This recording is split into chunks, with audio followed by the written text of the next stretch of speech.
From a way to travel at light speed, to a cape given to only one player, these are 811 amazing Minecraft things you probably didn't know. Look at this insane XP level! It's completely broken the experience bar, so it won't show up at all. All you see is the massive number. This is because the amount of experience is literally too much for the game to handle. It's like doing so good on a test, the teacher gives you an F-. I'm sorry, I'll give you more apples if you give me a better grade. Please! I bet you didn't know that loading your game could push mobs into walls, suffocating them. All entities can end up in slightly different positions when you load in, and if they're next to a block, a tree, or fence, they can end up stuck inside. Oh, my poor sheep are suffocating in this stone. Ah, silverfish! I bet you've never seen this hybrid tree. It's made of all sorts of different trees and was naturally grown. This was done by placing a few blocks of one tree above the sapling. When the sapling grows, it uses those placed blocks, even if they're from a different type of tree. You can keep doing this over and over and create weird hybrids. And though this is a bug, it actually replicates real-life hybrids. Some have over 40 different species in a single tree. Imagine if you could do that with animals. Oh wait, never mind, bad idea! Speaking of enchantment, it's a mistake not to get the mending enchantment first. If you get other enchantments first and leave mending too late, you could break that item accidentally or get that too expensive message, stopping you from enchanting it at all. Nether gold can be really useful in getting gold for the piglins, but it's a mistake to mine it normally because all you get are nuggets. Use a silk touch pickaxe and smelt the ore in a furnace, and you'll get a whole ingot instead, which you can trade to the piglins directly. Burning a lot of coal in your furnace? Don't just put a big stack of coal in the furnace. Combine 9 coal into a block and use that in the furnace. It actually burns longer than 9 coal on their own. I'm bouncing on a real working trampoline. It's standing on wooden fence posts, has a ladder up to the bouncy slime blocks covered with carpet, and surrounded in colorful blocks for a frame. The net around the trampoline is made using chains and rods to create structure just like a real trampoline. Now, check how high I could jump! This is the smallest Minecraft house with everything you could need. The walls are trapdoors, there's a furnace and crafting table in the ground, and a bed on top of them. 2 blocks deep, you put some water with a single block farm on top. There's a chest in the ground and a loom beside that. With trapdoors on top, you have a single block of space to crawl around in and access everything. No, my entire home is gone! Iron golems are also immune to drowning, but they're so heavy they can't actually swim. This means you can trap an iron golem underwater and take it out super easily. Given they're literally made out of fire, it's not hard to guess that blazes are weak to water, but it's a little inconvenient to make use of this. So instead, try bringing some snowballs to the fortress, as they actually damage them quite a lot. Just 7 snowballs can take out a blaze despite dealing no damage to any other mob. Most people try to kill gas with their own fireballs, which, don't get me wrong, is extremely fun, but also kinda dangerous. Gas actually only have 5 hearts of health, meaning that instead of risking your life for a stylish kill, you can just shoot them once with a power 2 bow. Now that is weak. Try escaping these impossible endless stairs. I've been running for 4 hours and I'm still going up.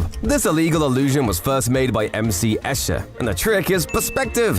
The stairs aren't connected at all, so don't try walking these stairs or you'll fall right off! The flat ground is coming to get me! Look down from above and move away from it, and you'll see the hypnotic way these boxes of black and white create a weird and warped illusion. The flat ground tricks your brain that it's rising up as a hill. It tricks you into anything, and next thing you know, you're attacking your friend's pet dogs. Oh god, what have I done? Just kidding, I enjoyed that. What could be more impossible than true circles in Minecraft? Thin black and white lines on the outside and thicker ones closer to the center causes a strange visual confusion. From above, the patterned floor makes you think you're actually looking at a perfect circle in the center. The circle breaks the very rules of Minecraft's whole reality. Don't tell Mojang. I don't want to be banned. Numbers are easy to make in Minecraft. Even my grandma could do it. But I bet she couldn't make a number do this. Smart placement of blocks can make a shape change depending on where you stand. This one even changes whole words into something completely different. Eat it, Grandma! I'm better at Minecraft than you! I'm kidding. I'm sorry, Grandma. I didn't mean it. Don't hurt me. This spinning fan is actually not moving at all. It's a single still image made of spaced-out black lines, and the spaced-out bars in front of it only show some, while hiding the others. As the bars move, other lines are shown, creating an animation that looks like it's a spinning fan. It's an actual working cartoon in Minecraft. Take that, Disney!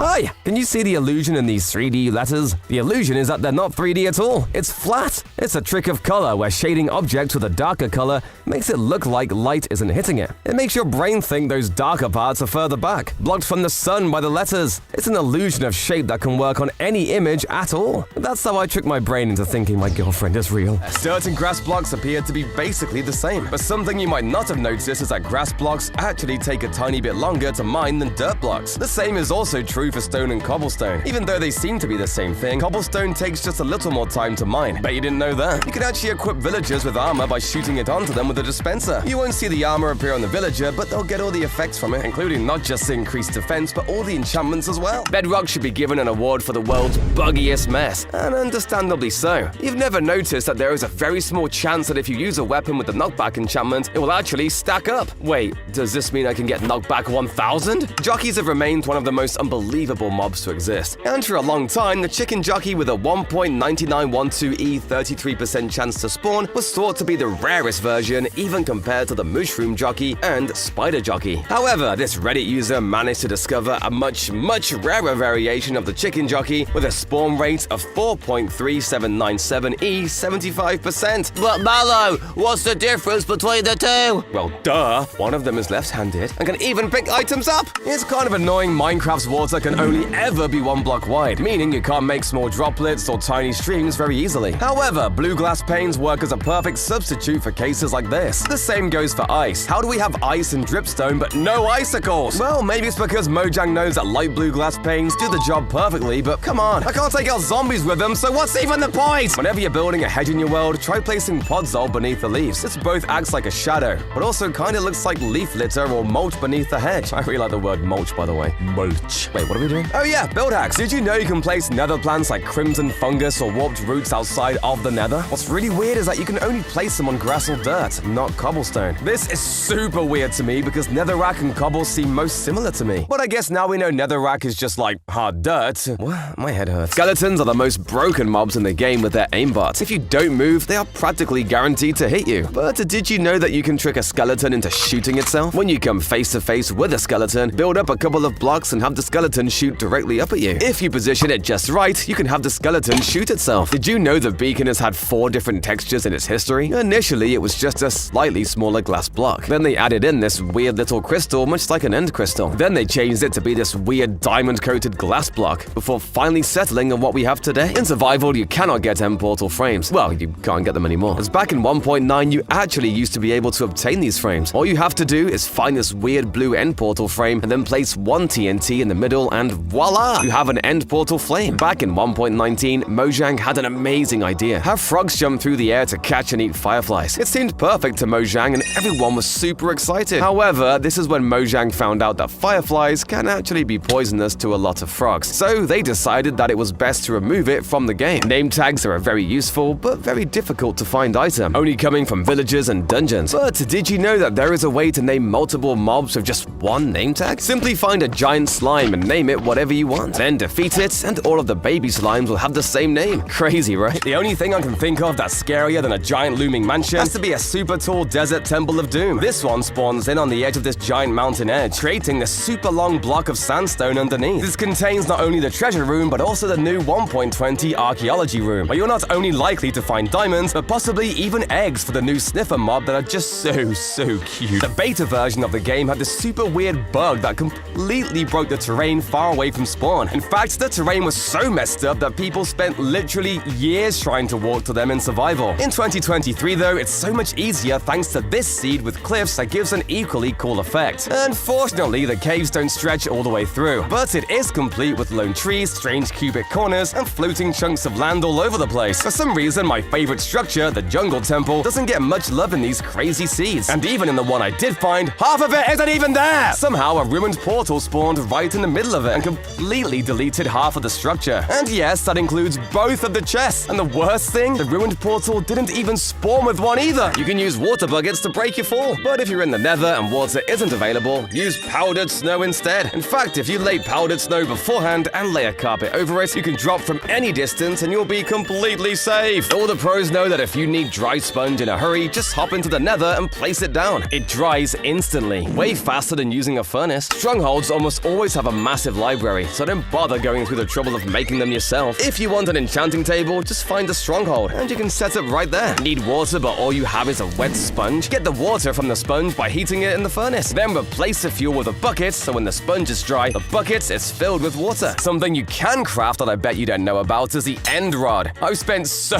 long raiding end cities for these, but it turns out you can just craft them with some chorus fruit and a blaze rod. The more you know, I guess. Tipped arrows are more useful than you realize. You can use harming arrows with a piercing crossbow to deal tons of damage to multiple mobs at a time, and even collect the arrows after. Use this secret arrow trick to fly long distances without an elytra or even a slow fall potion. All you need is a bow and arrow with the punch to enchantment. Shoot the lightest shot you can while running or jumping, and the arrow will hit you, launching you forward. This wall is watching you, or at least it looks that way. You can put a dispenser behind the mangrove trapdoor, and a sense of depth creates this optical illusion that the wall is watching you wherever you go. Baby piglins will never become adults, so trap a few and you've got yourself a permanent team of gold-stealing miscreants. Make sure they don't steal your gold too. If you're dealing with slime blocks, just crouch. If you enchant your leggings with Swift Sneak 3, you'll actually go even faster than if you were to just walk on the slime blocks. What do you think the best item for fighting mobs is? Axes maybe? Some people prefer swords or bows, but you're all wrong! Boats are actually extremely powerful, as you can just chuck one down and completely immobilize any mob you want. They even stop Enderman from teleporting. You can name a chest and an anvil, and the name will actually show up in the GUI. It even keeps its name when you break it, unlike any other block in the game. Chickens are already in Minecraft, and they are fine. But we want yet another feather friend added to the game, as once upon a time, Mojang were toying around with adding ducks into Minecraft. Ducks would have been an aquatic reskin of chickens that could swim, lay eggs, and occasionally give duck feathers. Unfortunately though, Mojang thought that ducks were not a great mob to be added. Ah, duck! Excuse my language. Did you know that you can tame and ride a mob in nearly every biome? Horses can be used in just about any overworld biome. The Strider is the same within the Nether, and I suppose you can use a pig in either, if you're not in a hurry. But there is only one overworld biome that you cannot tame and ride a mob in yet, and that is, of course, the ocean, and this is for a very specific reason. Once upon a time, Mojang wanted to make dolphins tameable and rideable, and this was also going to be used to make underwater drowned jockeys, where you would have saved the dolphin from its fate. However, this idea clearly was not enough for Mojang, as it was scrapped. One of the most terrifying animals from the deep blue is, of course, sharks, and people have been begging for sharks in Minecraft for years. However, their absence has been explained a lot by Mojang. Since Mojang do not want sharks to be entirely hostile, they would be passive until attacked, meaning that to get attacked by a shark, you would have to go looking for one. Mojang was reluctant to teach its player base to go looking for sharks in real life, and in order to maintain their age ratings across the world, they would not add in shark hunting to the game. Mojang has said they would never add this mob. However, once upon a time, they said the horse would not be added. So one day maybe. The Elder Guardian is a little bit underwhelming, and that is why this next mob has been requested a lot by the fans. To give some context, when the Elder Guardian was added, people were surprised at how easy the boss actually was. People were hoping that it would be a boss akin to the Wither or Ender Dragon, and that is why the ocean needs a new boss. The ideal candidate for this is, of course, the Kraken, a deep-sea squid that would attack players with its giant tentacles. And your spoils of war would, of course, be some delicious calamari. Yummy. The Sniffer is another new mod that's been added, and oh my god, what is it? Seriously, like, what is that? I've got no idea. It can only be spawned in with eggs obtained from archaeology and just, like, sniffs, I guess? What a surprise! At least it looks cute, though, even though all it can do is find these torch flower seeds. Wouldn't it be cool if, instead of just seeds, it could also discover other items, like diamonds? Or would that just be overpowered? Most players eat a steak, even if their hunger bar goes down by a single point. Doing this is super dumb, and can even get you killed. The correct way to eat is actually to start with foods that restore low amounts of hunger, like carrots, and then move on to items like meat. This is because every food item in the game has a saturation value, which is the time it will take to have a hunger bar reduced. By doing this, you will never go hungry again. There's actually a secret way to breathe underwater without using a helmet enchanted with respiration. Everyone knows by now that you can place a door on the bottom of the ocean to make an air bubble. But if you only have blocks on you, one of the easiest options is to place a few like this, and then place a piece of sand in the middle. giving you an air bubble to breathe in. The other option is to build a conduit. That's gonna make you go bankrupt. Oxalotls are up there with bees for the cutest mob in Minecraft. They come in these 4 normal colors, and one super rare shiny blue axolotl that's actually a reference to the Pokemon Mudkip. And speaking of fish, kind of, some cruel player discovered that if you take fish out of their favorite aquatic home and place them on a bunch of slime blocks, they'll start to bounce really high super fast. However, it's not likely to last long as there's a few, shall we say, occupational hazards for our bounty swimming friends. The only thing I like more than this little guy has to be the frogs that got added in 1.19. I just wanted to show you what its eating animation looks like in slow motion.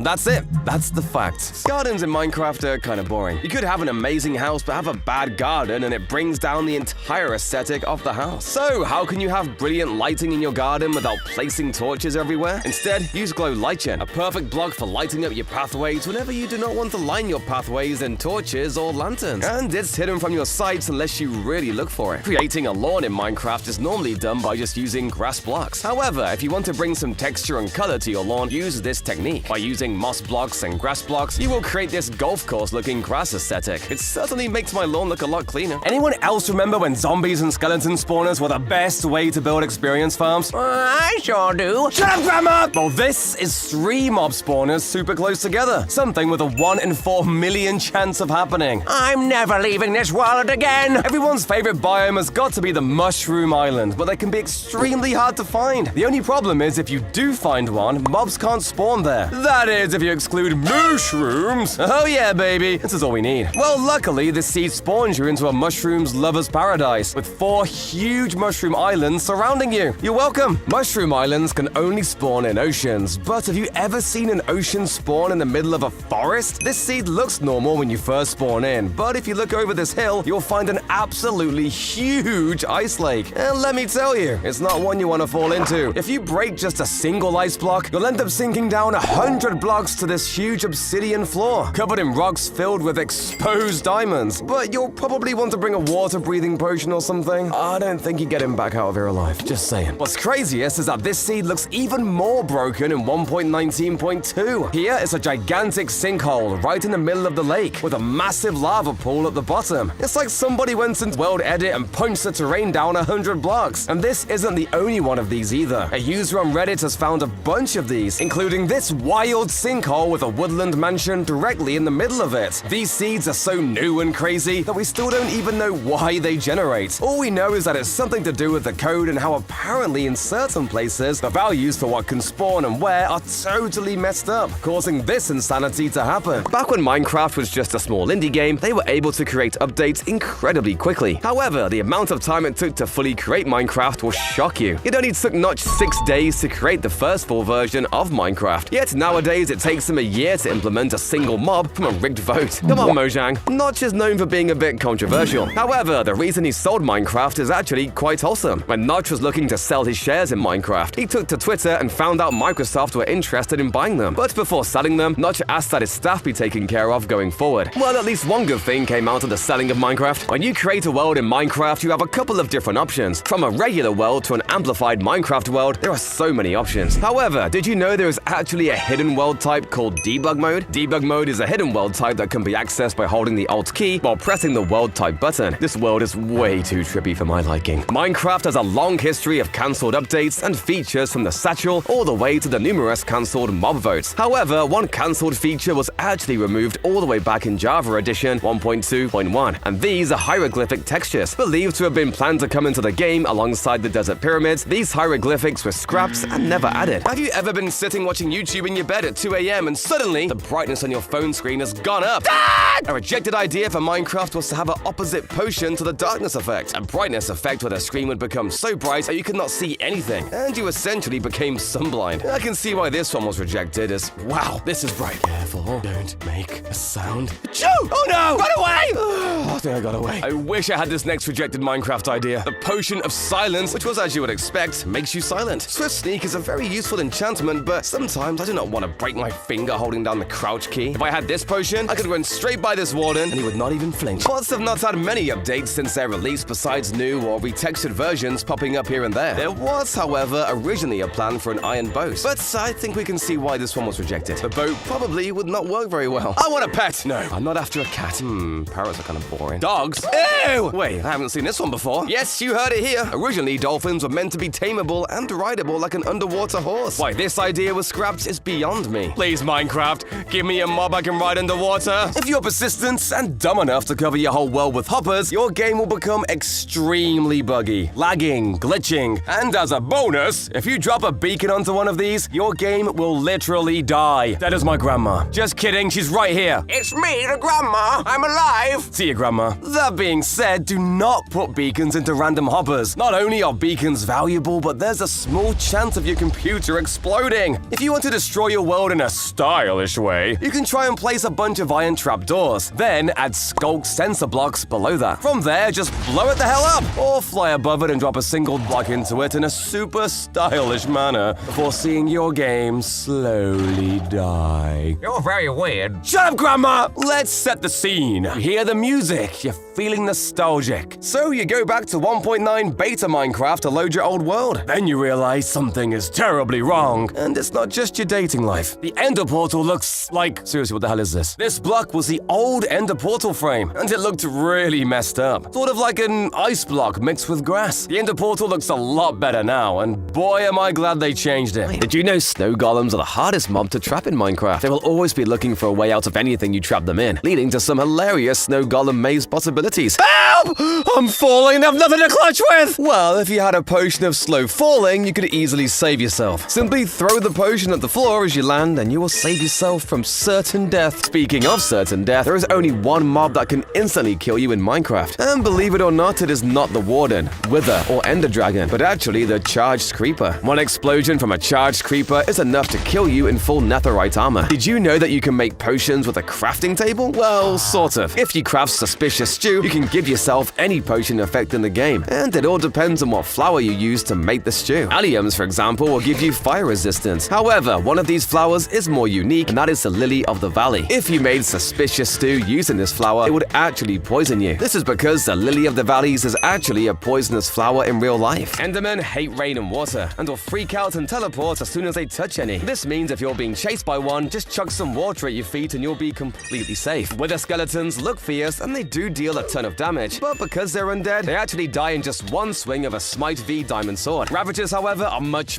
tougher. Can you believe these things literally have 50 hearts of health? Some people think it's best to use bows or lava to kill these things, but they don't know you can do this. Ravagers won't walk over sweet berry bushes, meaning if you simply just place a line of them outside a village, you'll not only keep them out, but also almost every single mob in the game. Use a VPN. Microsoft hate when people try to bend the rules, so they will ban you if they find out you're using a VPN. You can use Mojang as a weapon. Go into a server and report everyone in the server to be banned. It might even work, getting innocent people banned for no reason. But if the server owners don't ban you, Mojang will catch on and ban you for false reports. Rule PvP with this evil cheat that will definitely get you banned. If you can access commands, turn your armor invisible with this command. That'll teach them for giving you so much power. Campfires can look great in your home, but not if it smokes up the place. This hack removes the smoke completely. Just put 2 layers of string on top and the smoke stops. Filling a swimming pool with buckets of water can take way too long. So try this speedy hack instead. Stack ice blocks along 2 edges with a gap between, and then break them down at speed with a pickaxe. The water will spill out in such a way that the whole pool gets filled like magic. This genius hack lets you recreate the nether in the overworld, including totally not zombified piglins. To do this, you simply replace regular dirt with blocks and entities from the nether. But piglins zombify in the overworld, so disguise that with a piglin head forced onto them using a dispenser. Include some armor and weapons to hide the rest of their body too. If you want to hide your valuables, don't put them in a chest out in the open. Hide a barrel behind that chest, and you can still access it without people noticing it's there. This boat is actually a trick. When you get in, it explodes into as many boats as you want. To make it, just pour a ton of boats into a hopper that drops into a dispenser on repeat. It will place boat after boat after boat into the same spot on the water. Then you should break the machine apart and watch the chaos from afar as your friend tries to get in. A dirty trick to swipe their goods is to hide a hopper underneath their furnace. Their new smelted ingots fall right into your evil clutches. Keep those stolen goods out of sight by hiding them in chests. These actually have a limit on how far they can be before the game stops showing them. So if you put them all the way to the top of the sky above the clouds, your friend will never find what you took. Did you know that the sun and moon are actually always round? They rotate around the earth as you'd expect, but the color of the sky actually isn't tied to them. So if you look down below the world while it's night, you'll see the sun still shining in the dark. This is most obvious when you play a mod like Skyblock. This weird detail has been staring you in the face for years. What's wrong with this image? The helmet! For as long as helmets have been in the game, they have had this icon in your inventory. But when you wear them, they look completely different. Let's be honest though, one of the best ways to protect your base is to just hide it really well. So next time you're feeling too lazy to set up tons of traps on your turf, try heading to a snowy biome and hiding it like this. Pick a random snow-covered block and place a few scaffolding below it. Then dig 2 holes either side, add a bubble elevator in one, and now you have an invisible base that you can even crouch around in to hide your name tag. That's if you can remember where you put it, which, let's be honest, I can't. Mobs have got way better at pathfinding compared to how they used to be, but they still have some issues. For some reason, they still don't see carpets as blocks. So if you fill a pit like this with them, you're totally protected from mobs. 2 tall flowers like sunflowers and roses work for this too. If you're like me and can never remember where you put your secret entrances, try this out. Shulker boxes are a great way to sort your items, but if I jump on top of this one and open it, suddenly I'm in my second secret base. For some reason, you can fall through shulker boxes if there's a block above your head, allowing for a perfect entrance that you can even color code and use as storage. Everyone knows zombies love turtle eggs, or hate them, I guess. But you can actually use this to protect your base. With just a single turtle egg and a trapdoor, you can create this super simple zombie trap that will kill every zombie nearby for you for almost no cost. In the 1.6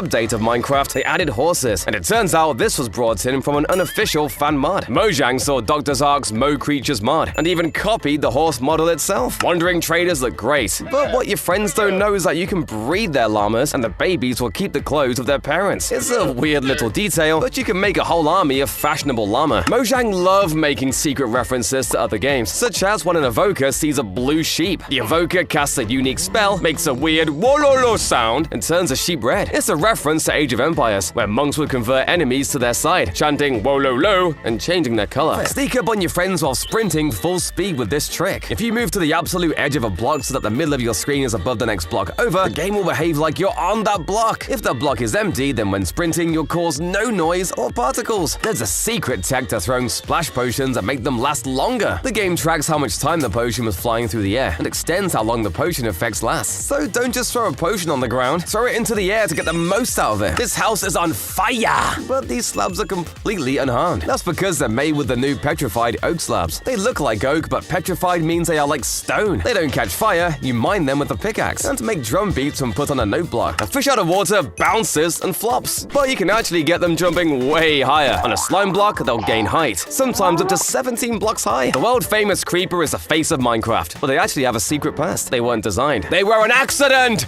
Like my birth. The developers were trying to make pigs, but instead of making them long, they made them extra tall. This created the frightening creature we know today. Did you know that spiders never touch the ground? That's because of how the model is made. Even though it's on the floor, the legs never actually reach the block below it. A secret, dirty little trick you can do is build an end portal above your friend's bed. So when they respawn, they'll instantly teleport to the end and will have to live there until the bed or the portal is broken. You can use these fire arrows to light TNT, but what else does this work with? Eggs are projectiles. Do they work? Oh yeah, they do. Snowballs would just melt, wouldn't they? Nope, that works too. Okay, there's no way the fishing rod works too. It does? That's insane! Oh no. Have you ever been to the cinema and had your eardrums blown out by the super loud noise? Well, legend has it this was actually added to Minecraft. If you find a 2% screaming goat, it has a 1 in 4 chance of dropping the call horn. And when you blow it,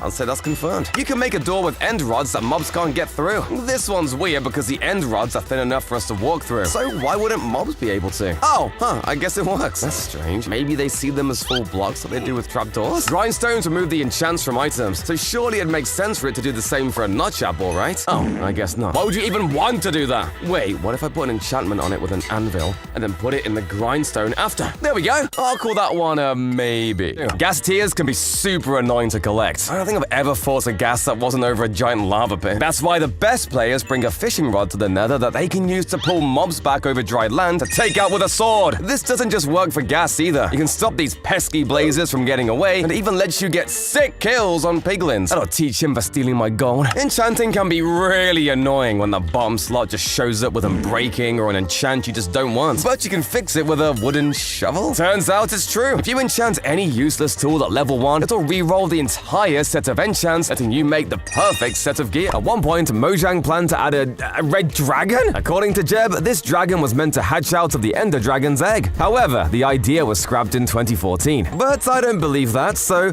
I'll be sitting on my dragon egg to keep it warm. This update will come any day now. I can feel it! This is really hurting my bum. How do chickens do it? Another way to breathe underwater is to bring a bucket and simply just spam it against the block in front of you. The water will disappear for a split second at a time, letting you grab all the air you need. Look, everybody knows about the water bucket clutch now. I've been doing it since before Dream was even born. But in the nether, doing this is a little bit harder. For some weird reason though, snow and powder snow doesn't melt here, which means you can clutch with it. And it looks way more stylish than just riding a boat down. How on earth am I supposed to get back up? Well, if you have a second bucket and some leather boots, you can pillar up by placing 2 blocks of it, picking the lower one up, and repeating. Just make sure not to crouch at any point, especially over lava. Did you know that the fastest way to break a beacon is with your fists? That's because beacons don't react to any enchantment or to what tool you're using at all. I'm not sure why Mojang chose not to fix this, but breaking a beacon with an efficiency 5 pickaxe doesn't make it go any faster than ripping it apart with your bare hands. Either that or I'm just so incredibly strong! Ow, my hand. But if you want a more permanent house that's just as quick to build, try bone mealing a red mushroom, chucking a floor in, adding some decorations, and you've got a perfect little fairy tale house that definitely wasn't meant to be a base. If you hide a leashed chicken underground, you can attach the lead to a fence and make what kind of looks like a floating balloon house. You can add some actual balloons up top, and you've basically got the house from up. You know those little waterfalls that come out of mountains? They're perfect for secret entrances. Just break 1 block behind the source and dig down a little, and then you're free to build anything you want down there. Just be careful not to place any lights too close to the entrance, because that looks sus. If you use invisible item frames with the fake block trick from before, you can create one-way glass that you can use to secretly spy on all of your friends. This one definitely feels illegal. Uh-oh. It was a creeper! I'm always finding myself running out of room for storage, but who said we're not allowed to just build our house out of barrels or chests? Problem solved. Now I can get all of my items when— Hey! Give that back! Do you love armor trims but can't find them no matter how much you try? Well, I've got you covered. The moment you spawn into this seed, you'll see a woodland mansion where you can find the Vex armor trims. But go below the ground and you'll find this gigantic ancient city where you have a 1.2% chance to find the silence armor trims. It gets even better though, because if you enter the nether directly from your spawn, you'll find 2 bastion remnants. How does this world even exist? The killer bunny is almost as historical as Herobrine, but only a few people know how rare this actually was. Initially, Jeb had set its spawn rate to 1 out of 1,000, but he decided this was far too common and changed it to 1 out of 2,500, instead making it super rare. Unfortunately, Jeb removed this, saying it's an overdone joke and a random death event. What does he mean? This fellow is so cute. No, stop! What's better than a normal mushroom? A brown mushroom! This is an almost impossible to see variant that is found only when a normal mushroom is struck by lightning. That means the chances of this spawning is 1 in 1,024. However, they aren't just novelty. You can use a bowl to milk them and get a suspicious stew? I wonder what this does. Is your friend one of those people that has a bunch of those drop chutes in their base to get around? A super simple way to mess with them is to simply change the water to a lapis block or blue stained glass. But a lot of people have grown wise to this and will check first. That's why you can add this setup of chests and water at the bottom so you can jump down and be totally fine. But when your friend follows you, he'll have a slightly less safe landing. Another similar trap is to place a drip leaf above a huge pit. When you fall onto it, you'll be totally fine. But it'll flip down when your friend falls and send them into the deep dark pit below. Did you know that observers can tell when you hop in a bed? This gives me an idea. Using a simple circuit with a dispenser, you can create a machine that'll stop them from ever sleeping. There's always one guy that's super protective about their builds and won't let you anywhere near them. And obviously, you can't just blow their base up. Or can you? Well, that didn't work. So instead, if you've got any copper in their build, try using an axe on it to change the color, and then waxing it with honeycomb. Or if they have logs, simply strip them with an axe to change the color. Such a simple troll that will easily ruin any friendships you may have left. Nether stars are incredibly important for crafting beacons, but there's something about these objects that you never knew. These are in fact explosion-proof, and this makes sense because they need to survive the wither's death. But that's not the best part. They are still not immune to lava, cacti, and anvils. Wait, hold up! A nether star can survive TNT, but not my diamonds? Minecraft has had a massive run of bugs and items that should never have existed. But there was one that was far more insane than anything you'll ever see. In one of the earliest alphas in 2010, pressing F4 would allow you to spawn in nether portals. What was Mojang even thinking? Did you know you can make TNT blocks freak out completely? By placing an anvil on top of TNT before lighting it up, you can make it do 0 damage. You can do this for massive amounts of TNT and give your friends a heart attack. Or if you want TNT to explode underwater, place a block of sand above it and then light it up. And you might be wondering how this works. Well, you'd be surprised to know I don't know either. One of the most hyped features for the game was the sky dimension that Notch wanted to add during early development. But unfortunately, this never happened. However, there was something similar in its very first year of launch. In the in-depth version, you could set your map type to floating island. This was similar to the buffet world types we've seen recently, and the entire surface used to be covered with bedrock. Yeah, we definitely need this back. Dripstone can drop and do real damage, so why not use this hack to make a fun defense for your castle? Bounce the dripstone off these slime blocks and pistons, and the stone will be launched out toward any incoming players storming your fort. Powdered snow is technically a full block, but you can actually pass through it with this weird hack. It turns out you can fly through it with elytra, passing through to the other side without losing any speed. So why not use it as a secret wall or entrance? Ice and water travel systems for your items can end up with traffic jams, especially the corners, so use this build hack to make your system perfecto. Put 2 sea pickles at the corner and they will guide the items around the corners, sticking to the edge of the tunnel, straight to their destination.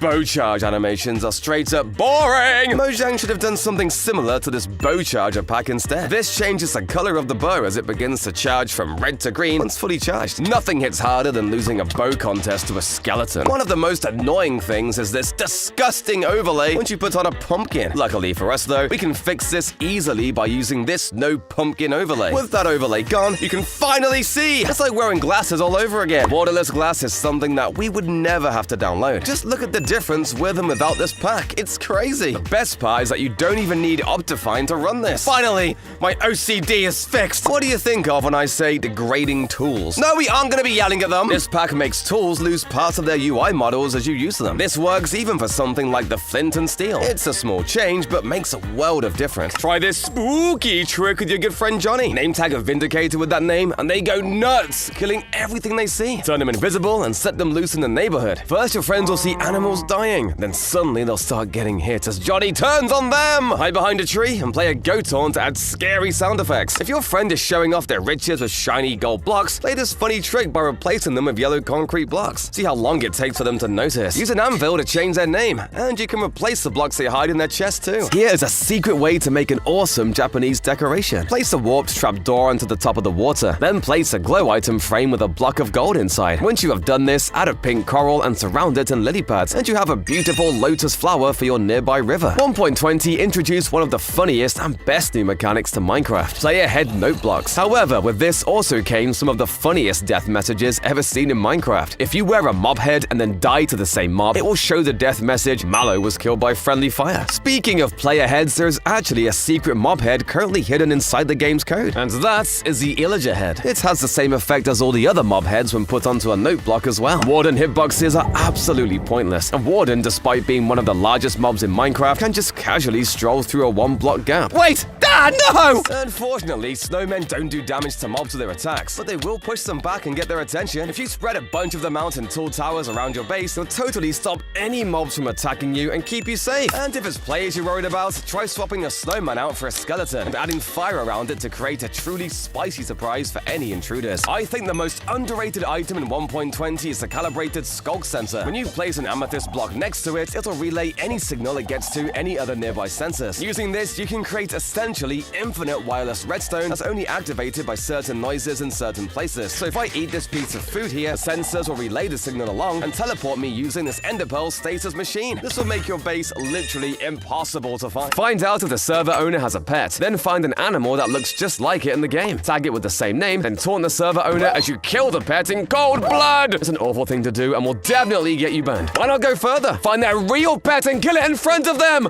Though you'll probably get banned from society for that one.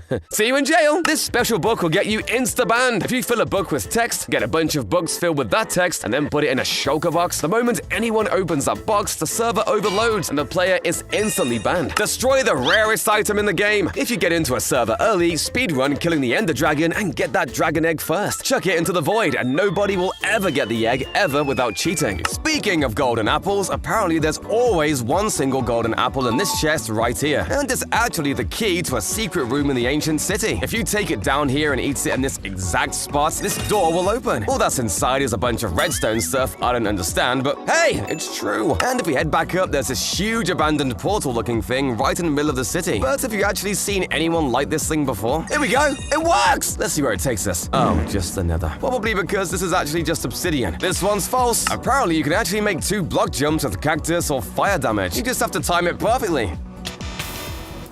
God, but I did it! I've heard you can do it with a bubble column too. Oh yeah, that's way easier and much less painful. This speedy hack lets you mine out a large area of stone incredibly quickly so you can focus on making your underground base. All you have to do is put down some moss, use bone meal, and the moss replaces all the stone around it while leaving the precious metals like diamonds and iron. If you dig it out with a stone hoe, it goes almost immediately. Banners aren't just good to show your colors. They can imitate metal in this crazy hack. With the right designs and placement, banners can look like sheet metal. Perfect for builds designed to look like big industrial machines. This huge building is watching! See, if you put this banner design behind the trapdoor, the sway animation on the banner will make it emerge outward, looking like it's opening and closing its eyes. This fancy chair has secret storage compartments filled with food, perfect for lazing around. The key is that the decorative layer is actually a traveler's llama. The llama itself has been turned invisible and has storage boxes attached to it. It's everything you need from a comfy chair. Yeah, one of the most common items you can get in ruined portal chests are these seemingly useless fortune gold pickaxes. This thing will break after like 3 iron ore. What's the point? Well, if you're in the smartest 0.5%, you'll know that pickaxes don't break when destroying crops, so you can use the fortune enchant to get extra resources from your farm for free. How many times have you tried leaving an animal pen just for all of the mobs to follow you out and escape through the gate? Well, I have a fix! You can use an L-shaped layout like this, a wall block or a carpet to create exits that only the player can use. The best part is that it means I don't have to remember how to craft those stupid fence gates! Check out this book I have. Oh wait, no. It's actually a leather cap! See, the new leather trims that came in with 1.20 lets you use armor trims to customize your look. This particular trim makes it look almost exactly like the books the librarians wear on their head. Speaking of leather armor, did you know that you can dye your armor multiple times to get slightly different shades? Use enough dye and you have access to all 16.17 million possible colors in Minecraft. Now I can't look at boring regular leather armor without seeing all the colors it could be. Sniffers are like big puppies. Seriously, they're actually based somewhat on corgis. Their dig animation has them splay out their legs, which dogs do, particularly corgis, when they're hard or need to lie down. Lying down like this is officially called a sploot. Who doesn't like buried treasure? But using a map can be really annoying. However, pros know how to find it without a map. First, head to a beach biome and lower your render distance to 5. Then hit Shift and F3, followed by the numbers next to Game Renderer, Levels, and Entities. If there's orange on the pie chart, there's a chest nearby. Then just turn around slowly until the orange is biggest and head towards it till it disappears. In the chunk behind you at 9-9 in the chunk, there should be a buried treasure. Or just use X-ray. Don't tell anyone I said that. Soul Sand water elevators require every single piece of water to be a source block. So to save tons of time, try just placing a piece of kelp at the bottom and bone mealing it. When you break the kelp, all of the water will instantly be turned to a source. If you're being barraged with arrows, don't worry about it. Sleep it off, because when you're in bed, your hitbox is absolutely tiny. It's just this small box at your head, so any arrows hitting elsewhere pass right through.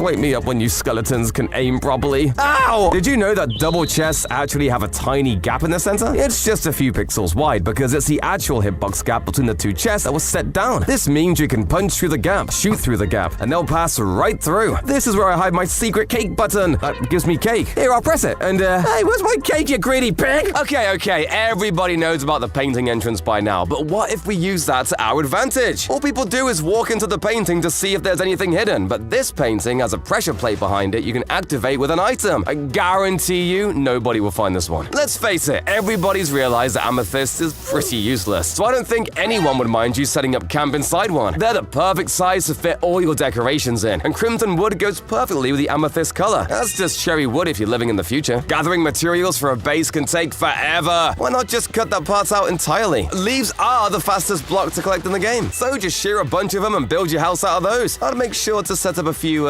lightning rods though, because that could go very wrong. Remember the Farlands? You can't get to them now as they've been blocked off with end-of-world barriers, but back before Beta 1.8, you could go so far from spawn that the world fell apart. Numbers became impossible, and infinity became reality. You'd fall through the world as the fabric of reality tore itself apart. That sounds too scary for me. Good thing there's nothing scary in modern Minecraft. Minecraft used to spawn you with every item in the game. You would start in a place called Indev House, made of mossy cobblestone, full of chests with every block and item in the game, free to use at your leisure. But once the survival testing began, humanity was cast out into the cold and the dark. I'm sorry, Mojang. What did we do to deserve this? Aside from writing swear words out of diamond blocks. Potion making used to be easy. Just fill a cauldron with water, slap in some ingredients, and scoop out a bunch with a bottle. Voila! Instant potions ready to use. Now we have to use a brewing stand with its blaze powder and its spiral tubes. Why can't I brew potions like a wicked witch in a hut, cursing children with invisibility? Instead, I have to act like a hipster, brewing homebrewed drinks that nobody wants. If somebody has a carpet in their house, they've left themselves open to one of the easiest and most annoying pranks in the game. All it takes is for you to tear up their carpet and place a bunch of water below, and then fill it up with pufferfish. As soon as they walk home and expect to lay down on their comfy, cozy carpets, they'll get a spiky surprise. Don't you think it's weird that all dogs look exactly the same in Minecraft? You can use this to really mess with people. All you've got to do is push someone's dog somewhere hidden and replace it with your own. When your friend comes to grab their dog for walkies, they'll spend ages trying to figure out why they can't make it sit up. Just make absolutely sure that you don't hurt their dog in the process at all. Oh god, I can't help myself! Did you know you can add the curse of binding to a carved pumpkin? And that you can equip carved pumpkins with dispensers? I think you get the idea. You can place a dispenser pretty much anywhere, like under somebody's door. And before they know it, yeah, where's the nearest cliff? Have you ever wanted to ruin your friend's base with nothing but an annoying noise? Well, there are a few mobs in Minecraft that can make some pretty annoying noises. First up, you have creepers and their hissing noise. But this may be a little too destructive for a harmless prank. There are also bats, but they despawn way too frequently. There is one more mob above all of these that can be a real pain for all of your friends, the goat. If you hide enough goats underneath your friend's base, they will scream non-stop. If you hide them well enough, then your friend may not be able to find them, turning their house into a horror movie. There is a way to crash a Minecraft server using the player inventory and a single command. By running the command /give player stake 999999, you can overflow their inventory, causing 997,695 stakes to be dropped on the floor, and this would crash literally any Minecraft server due to the sheer amount of stakes being dropped. Minecraft has to figure out a value for each and every stake and give it an animation too, and as such this will overload the CPU of the server and destroy it. You can place bushes, bamboo, cactus, or propagules in a flower pot below leaves to emulate trunks and stem for plants, and adding vines to these leaves adds a little bit of texture that stops these plants from looking too plain. Oh, I felt like I should remind you that the muddy mangrove root block exists. Why? Did you know that the best Minecraft builders actually get given a special custom cape by Mojang to show off how good they are? It's called the Realms Cape, and you can only get it if 3 or more of your maps have been accepted and used by Mojang themselves. And it looks way better than your Gucci jacket, mate. Dried kelp blocks look strangely like trash bags. Banners sway very subtly in the wind, which means you can use a specific banner design with trapdoors to make it look like they're a pair of blinking eyes. You can do the same with item frames to make flashing lights. Make sea mines to protect yourself from the drown. Just use a waxed copper block, lightning rods, and a chain to the sea floor, and your mine is complete. They don't actually work though, so maybe I should have brought a sword. Have you ever run away from an army of mobs and gotten completely lost? These handy signs can point you right where you need to go. They're made using a picture frame with stairs held in it. You turn the stairs to point where you need it, then put a sign on top and right where the sign is pointing. This doesn't help me though, because I don't know where I am. Everyone loves a good old piston door. 1x2 and 2x2 doors are pretty simple, but 3x3? Ha!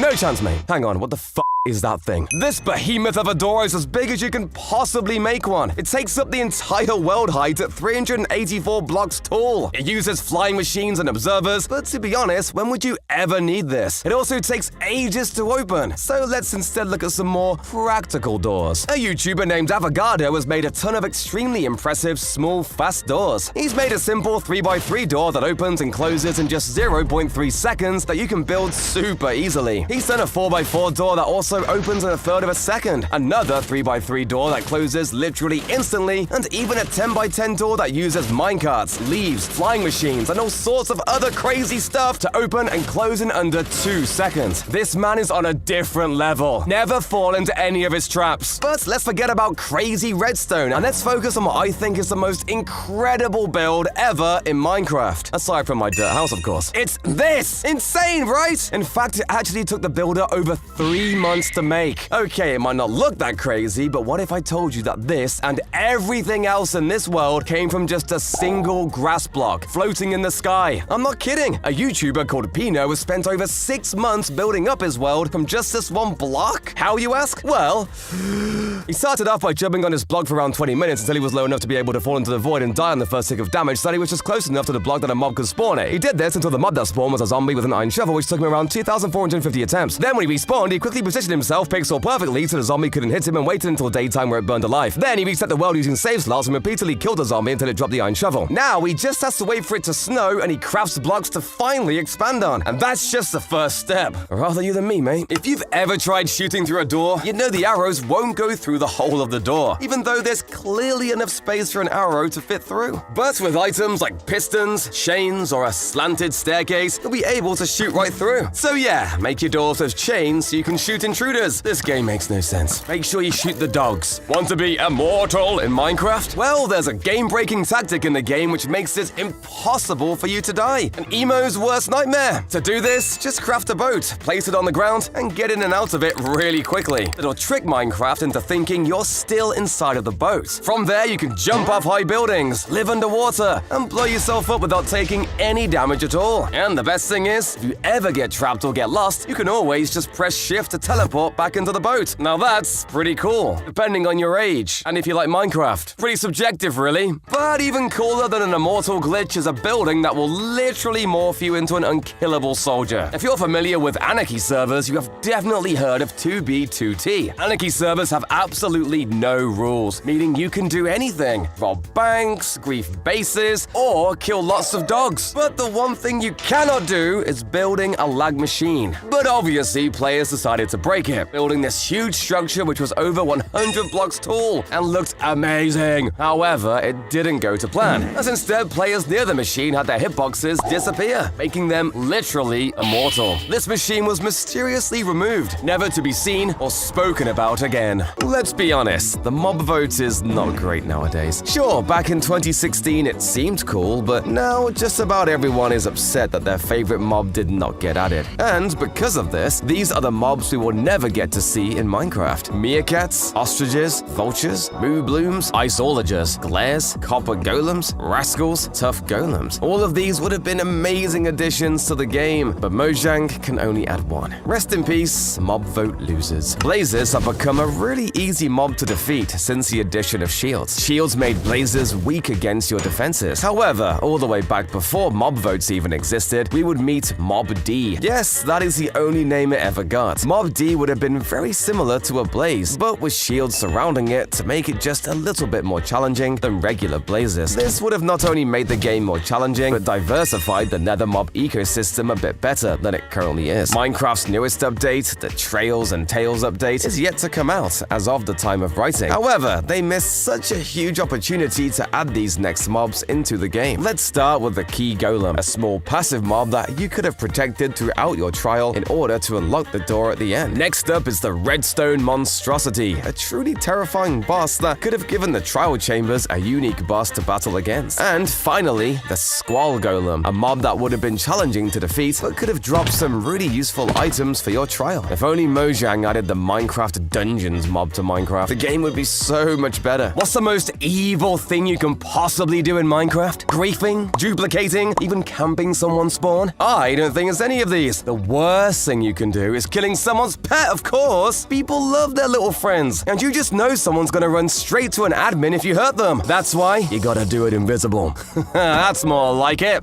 Oh crap. Now, nobody likes someone who swears all the time, so you gotta use this to your advantage. If you're really looking to get banned quickly off a server or even Minecraft itself, there's a whole lot of words that can achieve this very, very quickly. Though I probably shouldn't say them in this video. Getting banned in Minecraft is one thing, but what about something that can actually get you sent to jail? Now that's more like it. We talked about lag earlier, but there's actually a way to completely stop someone using their internet called a DDoS attack. If somebody gets your IP address, they can overload your router and completely stop it working. If anyone catches you doing this, you'll instantly get banned from any server and even have the police called on you. Oh, crap. It wasn't me! It was the dog! Only noobs use ladders to climb. Real pros use honey blocks instead. If you place water between honey blocks like this, you can climb up much faster than any ladder. Honey block 1, ladder 0. Are you tired of dealing with TNT at the bottom of desert temples? Well, you're missing out on how useful it actually is. By being sneaky enough and avoiding the pressure plate, you can dig straight down to the TNT and make it blow up. This instantly breaks all the chests and saves you tons of precious time. If you're tired of X-rayers stealing items, you'll love this one. When placing down a chest, surround it with a low-tier ore like coal. This makes it so that anyone who wants to grief you is never gonna find your treasures. The biggest problem with boats is that they are incredibly slow. That's why I use dolphins. Wait, let me explain. Usually, boats can only cover a few blocks per second at most. But by using a lead to attach yourself to a dolphin, you can cover nearly 40 blocks a second. This is a huge help in locating ocean monuments and shipwrecks, since you don't have to deal with the barely see-through water surface. Not only that, you can now become an Olympic dolphin rider too. Parrots are actually a super useful thing to have around as they warn you of nearby enemies and don't get attacked by mobs. They are, however, deathly allergic to cookies, and feeding one to a parrot will kill it instantly. This is actually because in real life, parrots are allergic to chocolate, so keep that in mind, I guess. You probably already know that villagers are super weak to zombies. They don't even try to fight back. However, did you know that they're even more scared of pillagers? In fact, in a raid, villagers will actually start to sweat because they're so scared. Thank God they have a hero like me to protect them! There's tons of ways to make supersized versions of different foods in Minecraft. Obviously, you can use a sea pickle for a melon or pumpkin stem, but you can also put a mangrove propagule on top of a mangrove log for a bulbous beetroot, a warped vine on some honeycomb for a peculiar pineapple, and a sea pickle on a nether wart block for a tomato. For extra farm decoration, you can add barrels full of berries by placing coral blocks above water surrounded by trapdoors. This works with raw iron to make potato barrels, and you can even try making a larger version with crimson planks below as a grape stomping barrel outside a vineyard. Looms are one of the weirdest looking blocks in the game, but you can actually use them to make empty bookshelves, escalators, air conditioning units outside buildings, and cool looking roofs for your house. And if it's a detailed bookshelf you're going for, 1.20 added this secret way to put a 3D book model on a shelf. Just add an armor stand under the block you want like this, and place a leather helmet with a White Coast armor trim applied. Push a block down from above and it'll look exactly like a spare book left out on the table. Have you ever wanted a house that your friends will never find? Well, thanks to the giant mushroom, you can hide your entire base within this small mushroom, and then everyone will just stroll on by and would never know you were there. The perfect hiding spot! And if you are lucky enough to find the mushroom island, it is completely mob-proof too. My garage in Minecraft is very, empty. However, thanks to this build hack, I can create a car within my garage. Unfortunately, it is a little bit expensive to do. Simply use slabs, a minecart, and some signs, and you can create the body of your car. The best block to finish off the wheels is definitely the wither skull. Sheesh, time to go gathering, I guess. This next build hack breaks the golden rule in Minecraft, using stairs for your roof. However, you should be using walls instead. It makes this really interesting and different style to your roof. Despite everyone using stairs for the past 10 years, I may consider giving this a go. Check this hack that lets you fly at the side of this building. It's not a potion or a elytra, it's actually a hidden bubble stream on the other side of these honey blocks. The honey is small enough that you can still use the stream. And if you want to hide the honey, just cover them in item frames with maps on top. This farm hack is actually brilliant because even when you're not there, none of the sugar cane will fall out or despawn, because the cane is actually standing on mud. Mud is a smaller block, and items pass right through it. So using that with a hopper underneath, all the sugar cane will land where it needs to. Behold, the mighty villager on his chicken steed! To get this secret villager, you have to find a baby villager riding a chicken. If you cure that baby, it will eventually grow up and become an adult villager on a chicken that works just like a normal villager. But you can attach a lead or lure them around with seeds. Most shulkers are easy to spot, but if you use the summon command, the shulker will be dyed a different different color. They now look just like a dyed shulker box instead. You could replace your friend's box with one to freak them out when they try to get their stuff. This zombie is completely brain dead. That's because in this 1.9 snapshot, zombies spawn with the no AI tag set to 1, meaning nothing was going on inside their heads. Weird stuff started happening too, like sometimes they would float off in the air. The Minecraft soundtrack changes depending on what time of day it is, meaning if you want a certain soundtrack to play, just use the command and change it back to the time of day you remember it playing at. Oh man, this track is so beautiful. Oh! Who said it today? Who? Huh? I know karate! Because soul sand isn't a full block, you can't really place falling blocks on top of it. Or at least without having your blocks turn into fragile block entities. If you've ever created a staircase, you'd realize how annoying it is to have to go up and down and back up again. Who invented stairs? I will fight you! But there's a way out of the never-ending pain. Because if you place a torch on the block you're using, you can place a block on the side. And if you keep recycling your torches, you'll soon enough have a really long staircase. Just don't look at it from the side. Did you know you can jump up more than one block in Minecraft? This is called a blip up. Basically, you trick the game into thinking you are on a higher block than you actually are. This then lets you jump up multiple blocks. However, it requires a fair bit of setup, so probably is not that useful. People will often MLG into a bed. It is certainly one of the biggest flexes you can do with your friends. But how about swimming into bed? Well, if you position yourself just right as you approach the bed, then you will actually have the swimming animation while you lie in bed. Is this some kind of water bed? Getting caught in a raid can be a nightmare.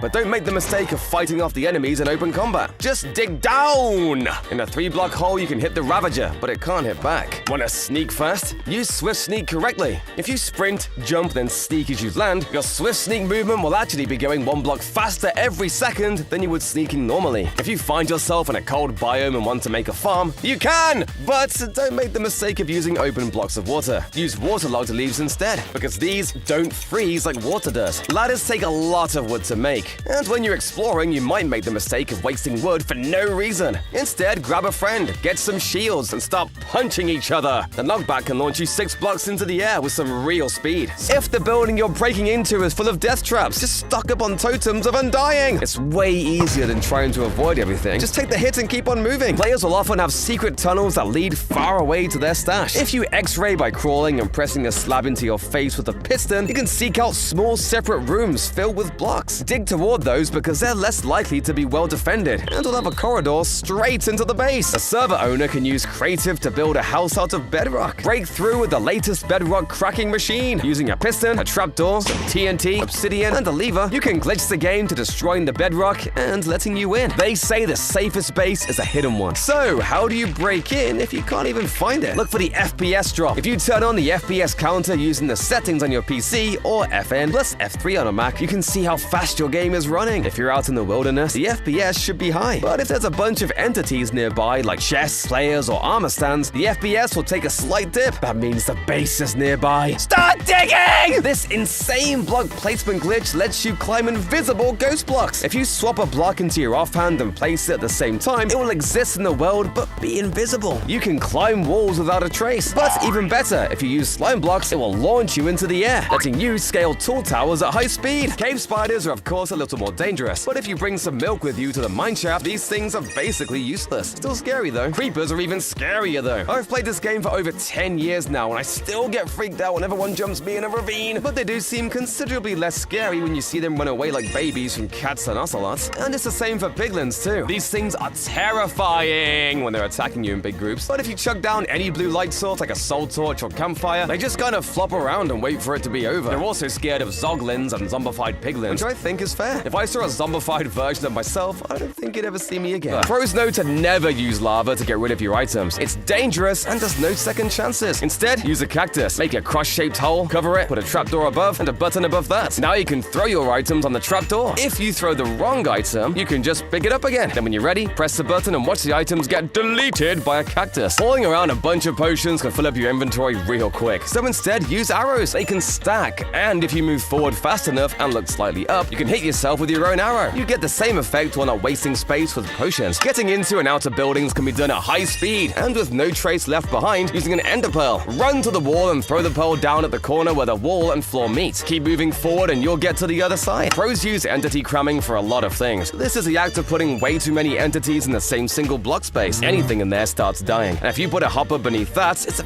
very easy way to farm beef without huge contraptions. The Wither is definitely not the friendliest of mobs, but if you've always wanted to befriend the guy, there's a way! A secret April Fool's snapshot called the Love and Hugs update. Oh, so cute. Turns the Wither into a friendly pink mob that actually heals everything around it. Who knew he had such a soft side? I love you, Withy. That's his name. It doesn't make a whole lot of sense, but amethyst clusters and geodes actually produce light. It's not a very bright light, but if you wanted to create a bar with ambient lighting, it actually works pretty well. If you're looking for a creative way to get lots of colorful wool for your survival world, one of the best places to look is actually woodland mansions. As it turns out, these mansions can have up to 13 different colors of wool blocks inside of them. Just make sure you don't bring shears though.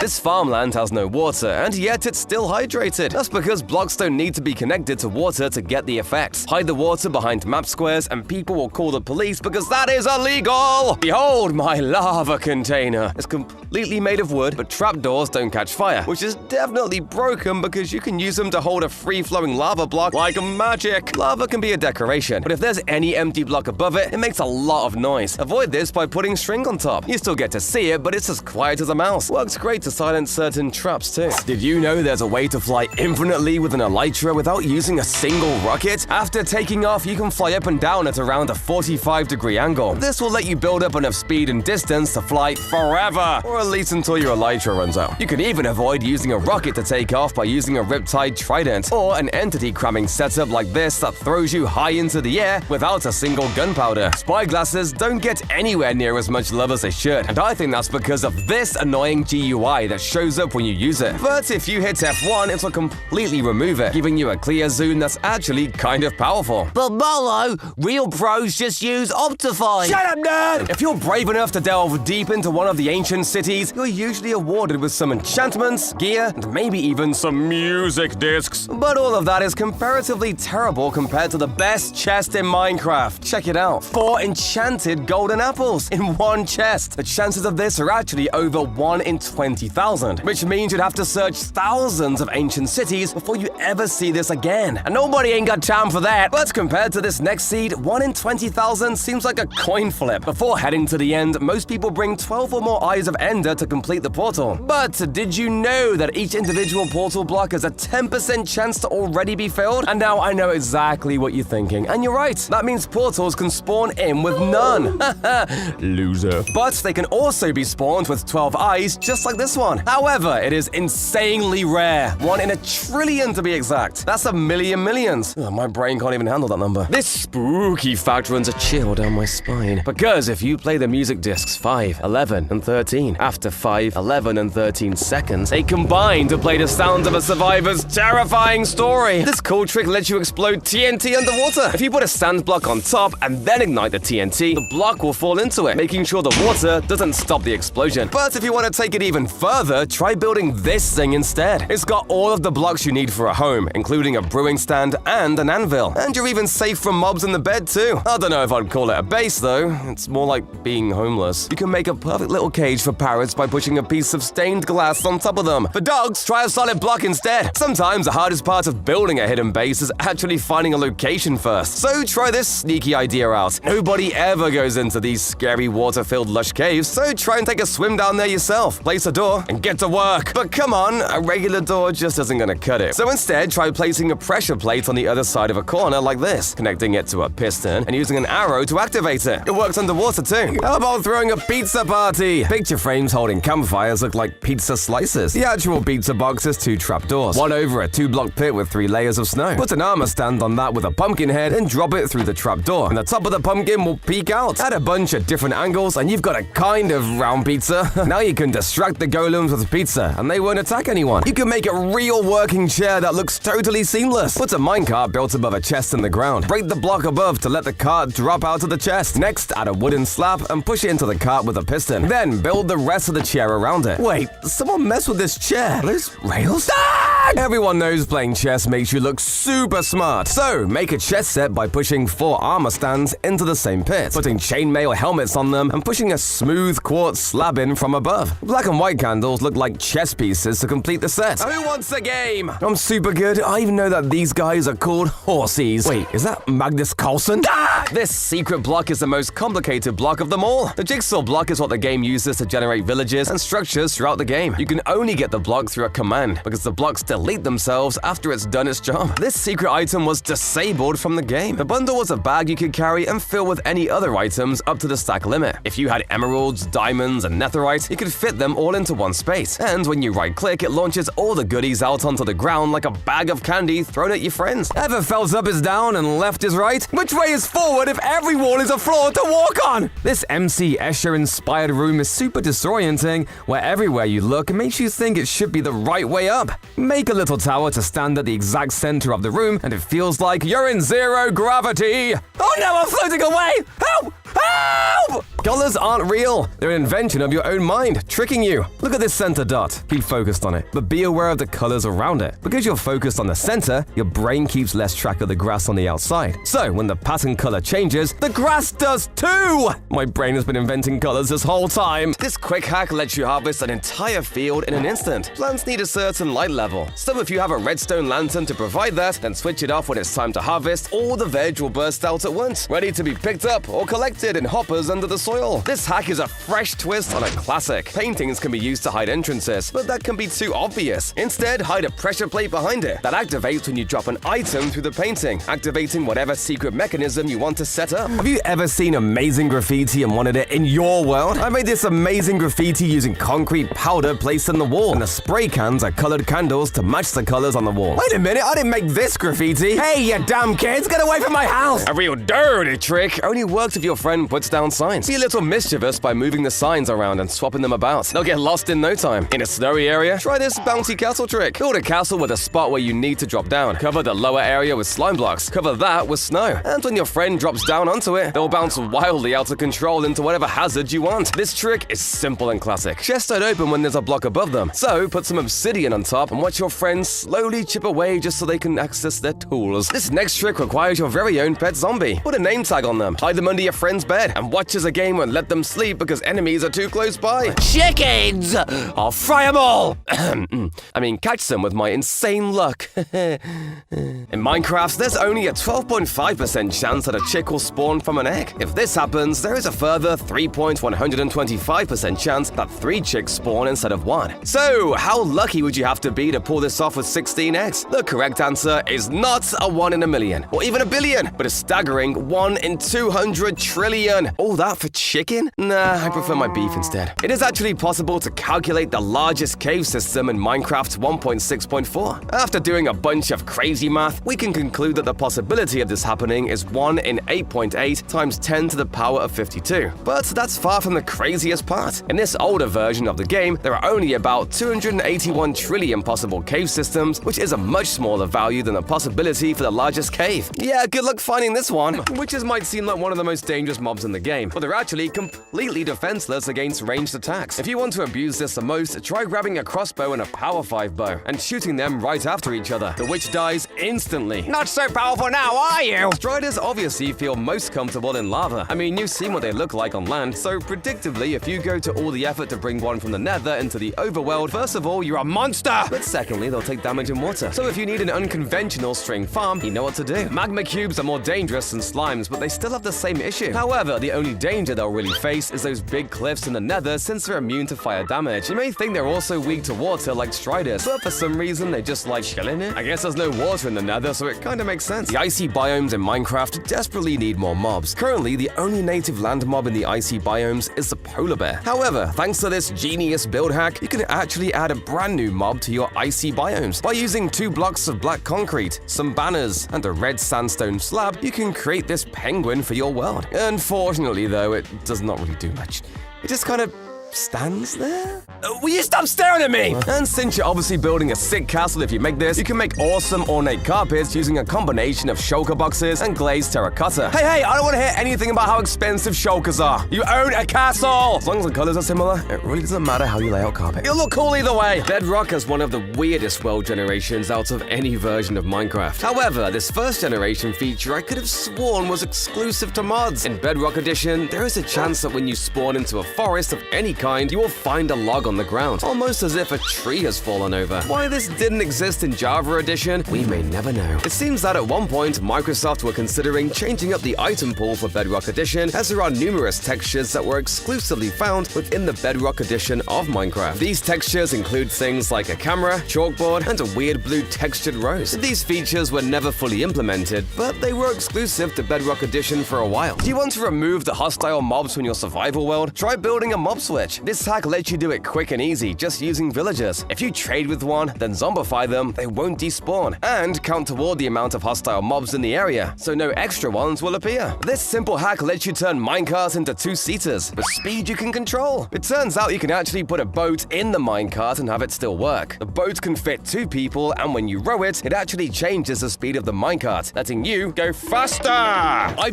bet you never knew how weird coal generation really is. Usually, Minecraft creates 2 batches of coal per chunk, with each batch existing at different Y values. One of these exists between Y equals 136 and Y equals 256, while the other is between Y equals 0 and Y equals 192. This gives us a perfect estimate for where we can find the most coal, which is from Y equals 136 and Y equals 192, since the ranges for both batches will overlap at these values. But most times, this generation isn't equal, and blobs spawn randomly, with most of them being found at Y equals 96. Now you know exactly where you should be farming it. When a warden starts chasing you, good luck surviving that. So, what do you do in a situation like this? Well, you're gonna have to make sure your armor is enchanted with Swift Sneak 2 or higher, which will allow you to get away. However, you still need to be careful of the warden's ranged attack, because that thing is no joke. And if you have the time, pull down your render distance down to 2 chunks. The moment you stop hearing his footsteps means that he's far enough and will most likely calm down. I'm finally safe! Contrary to popular belief, growing crops isn't as simple as just smacking down a few seeds into the ground. There's actually a technique that goes into how you plant them. From your water source, move out 4 blocks diagonally, and then from this one, continue tiling until you're almost 2 blocks ahead of your water source. Then start tiling in the opposite direction until you have an almost checkerboard pattern like this. Now, I know this looks insanely cursed, but it's the most efficient way to farm. And since these need at least a night level of 9 to grow properly, don't forget to throw on a few torches. Don't mind me and my infinite supply of melons. Now it's on to the bosses. The Wither is by far the easiest one to take out, as it has a huge weakness. The Wither actually dies in under 20 hits to a Smite V sword on hard mode. So as long as you build a long tunnel like this and spawn at the end of it, you'll be able to take it down in under a minute. The Warden is actually just as easy to trick as the Wither. The Warden is attracted to any sound regardless of what it is, but because no mobs spawn in the deep dark, you're usually the only thing making noise. However, if you do something as simple as making a redstone clock attached to a bell or note block, the Warden will be totally distracted and let you loot as much as you want to. I'm a vivid camera enthusiast myself, but I feel like Minecraft never really met my photography needs until I found this build hack. As you can actually build a camera in Minecraft. Now I can finally reenact my favorite movie scenes. Wait, no, not that one! Every time my friends come to visit me in Minecraft, I can never find a space for them to sleep in. Thanks to this build hack though, I will always have a bed for my friends whenever they come over. By placing a bed and adding some signs and trapdoors to the side of it, you can make this authentic looking sofa bed or futon. Now all of my friends can come and hang out. Oh, wait, that's right. Villager lampposts are so boring! Let's change that. Thanks to these 4 incredibly unique designs, you can make your village feel a little bit more modern and decorated than it did before. Wait, no, your village is lovely, I promise. I've finally finished building my desk and it's time to sit back and get some work done. Oh wait, I forgot to build the chair. Well, thanks to this next build hack, I can build myself a lovely looking gaming chair for my desk. By using an iron bar, some trapdoors, a carpet, and a unique banner, you can make this amazing looking gaming chair. It is a little bit solid though, not very comfortable.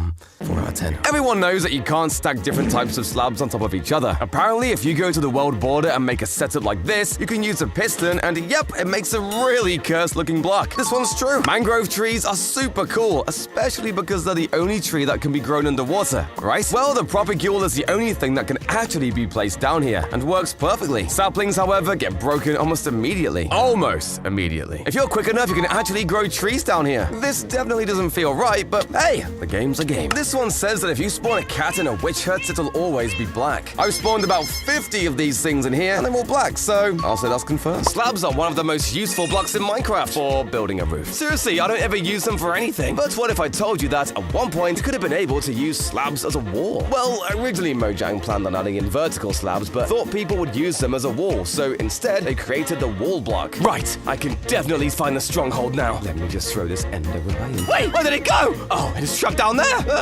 Time to mine for it, I guess. How did I not find it? I just wish the ender eye cleared the blocks in its path. Well, at one point, this is an idea that Mojang brought to the table. However, they were concerned this ruined the adventure aspect of finding a stronghold, so they removed it. Ah, there it is. This is a straight redstone trail. Pretty simple, right? Well, this is a straight line of redstone going up. Why is this so complicated? Well, originally it wasn't supposed to be. Mojang actually rejected the idea to have redstone be vertical as well as horizontal. Imagine all the amazing elevator builds and more I could make if they had not ruined this for me. Evokers are a super powerful mob despite never hitting you themselves, but you can actually predict what spell they're gonna cast next. If he sends out white particles, it means he's spawning Vexes, and you can run and get some hits in. But if they're grey, it means he's summoning Fangs, and you should probably run! And before you head through the portal, make sure you bring some TNT, as you can use it to farm ender pearls really easily. Simply build a pillar above a small pit like this, and stare at as many endermen as possible. Once you've trapped enough, place the TNT down and light it for near infinite pearls. You can even hold a looting sword while the TNT explodes to get even more. But what if you're like me, you struggle to even find the stronghold? Speedrunners have a solution. Once you're fairly sure you're nearby, try throwing just a single eye and placing a line of blocks until you think you've run past it. Then head to the side of a line and throw another eye. Follow the path until you hit the blocks from before, mine down, and you'll be right where the stronghold is. You know those huge annoying trees you sometimes get from oak saplings? If you place a single block 7 blocks above the sapling, they'll never grow again. You can also use this setup to only get the big ones if you're a psychopath. Fishing rod is one of the most versatile items in the game. You can reel in just about anything, whether that be fish, mobs, armor stands, shulker attacks, and even players. Another funny Easter egg by the developers was the introduction of languages to the game. Now, most of these languages are pretty normal. However, some stick out as being a bit bizarre. These languages are lolcat, pirate speak, Shakespearean, and upside-down English. But the most well-known are definitely Klingon and one of the Elvish languages from Lord of the Rings. Obsidian is one of the hardest blocks in Minecraft. But did you know it has the same explosion resistance as a leaf block? Simply waterlog the leaf block and then explode away, and your precious chest of diamonds will be completely fine. Piglins now can drop their skulls, just like zombies and skeletons, and they're way cooler than any other mob head too. The method to get to them is still blowing them up with a charged creeper, except a little harder as you can't actually bring piglins to the overworld without them turning into zombies. I'd say it's worth it though, as you can put one on your head and his ears will actually flap while you walk around. Mob heads also got another really cool use I don't think anyone was expecting. If you place one on top of a note block, the block will play a random sound that mob makes. And yes, this works with redstone, so you've got a new way to drive your friends insane! Ever thought it's annoying that you can only ride a few of the mobs in Minecraft? Well, fear not! The /ride command that's just been added lets you spawn in and ride on literally any mob you want. Ew, except for that. Don't do that. Mess with their armor dispensers. Put hidden waterlogged blocks there and hidden lava, so when they try to interact with a dispenser, they're overwhelmed in lava that quickly turns into obsidian. They won't have a diamond pickaxe to break out either, since if they're looking for armor, they probably just spawned. Find a way to get the debug stick. It's a special stick that can only be given with a command or robbed from a dead player. Get the debug stick and start clicking on everyone's beds. These beds are now marked as occupied and can't be used. To be a real menace, crash the server! It's easy with a lag machine, using this really simple redstone system that can be made as big as you want. The bigger you make it, the more it'll lag, until finally the whole server will crash! Luckily, there is a way to make Enderman completely powerless. Yeah, sort of. Sure, you can just place water at your feet, but that's old news! If you accidentally trigger an Enderman by looking into its eyes, don't look away. For some reason, Enderman won't move at all as long as you hold eye contact. And what do you do from here? Good question. Moving on. Breaking blocks like clay underwater is so annoying! Sure, there's the old door trick, but that's no fun compared to TNT. But Mallow, TNT doesn't work underwater! Wrong! All you need to do is place sand or gravel on top before lighting it, and it works perfectly. It barely even damages you. You can actually do the opposite as well. Placing an anvil on top of TNT before lighting it will stop it from breaking any blocks at all. It doesn't even damage the anvil. And again, you take almost no damage from the blast. This genius hack means this water will not spill out of its little space. It looks like nothing's stopping it, but it's actually the glow light chin on the sides here that completely stops the water flowing out. It blends into a room so much much better than a sign does too. Make a near-invisible elevator using humble leather boots. Basically, if you have a white room, you can put powdered snow instead of a wall and use leather boots to climb up it, making your new elevator near-invisible. Carpets can hide a lot of things. Hide a redstone block underneath the carpet, and it will still activate when you step on it, which can then open up all sorts of contraptions without making noise like a pressure plate would. If you think placing water in the nether is impossible, well, you're wrong. On this specific Minecraft snapshot, Mojang messed up and accidentally allowed players to bring water into the nether. If you place a piece of glow lichen in water, then shear the glow lichen and silk touch, placing this piece in the nether would cause water to start flowing everywhere, allowing me to fulfill my dreams and create a water paradise. Okay, just joking, this is a texture pack. Foxes can hold items in their mouths, but they won't just hold the item. After a while, they'll attempt to eat it if it's a food item. This means foxes are able to teleport when eating a chorus fruit, and if they eat something like a suspicious stew, they'll actually gain the effect from that as well.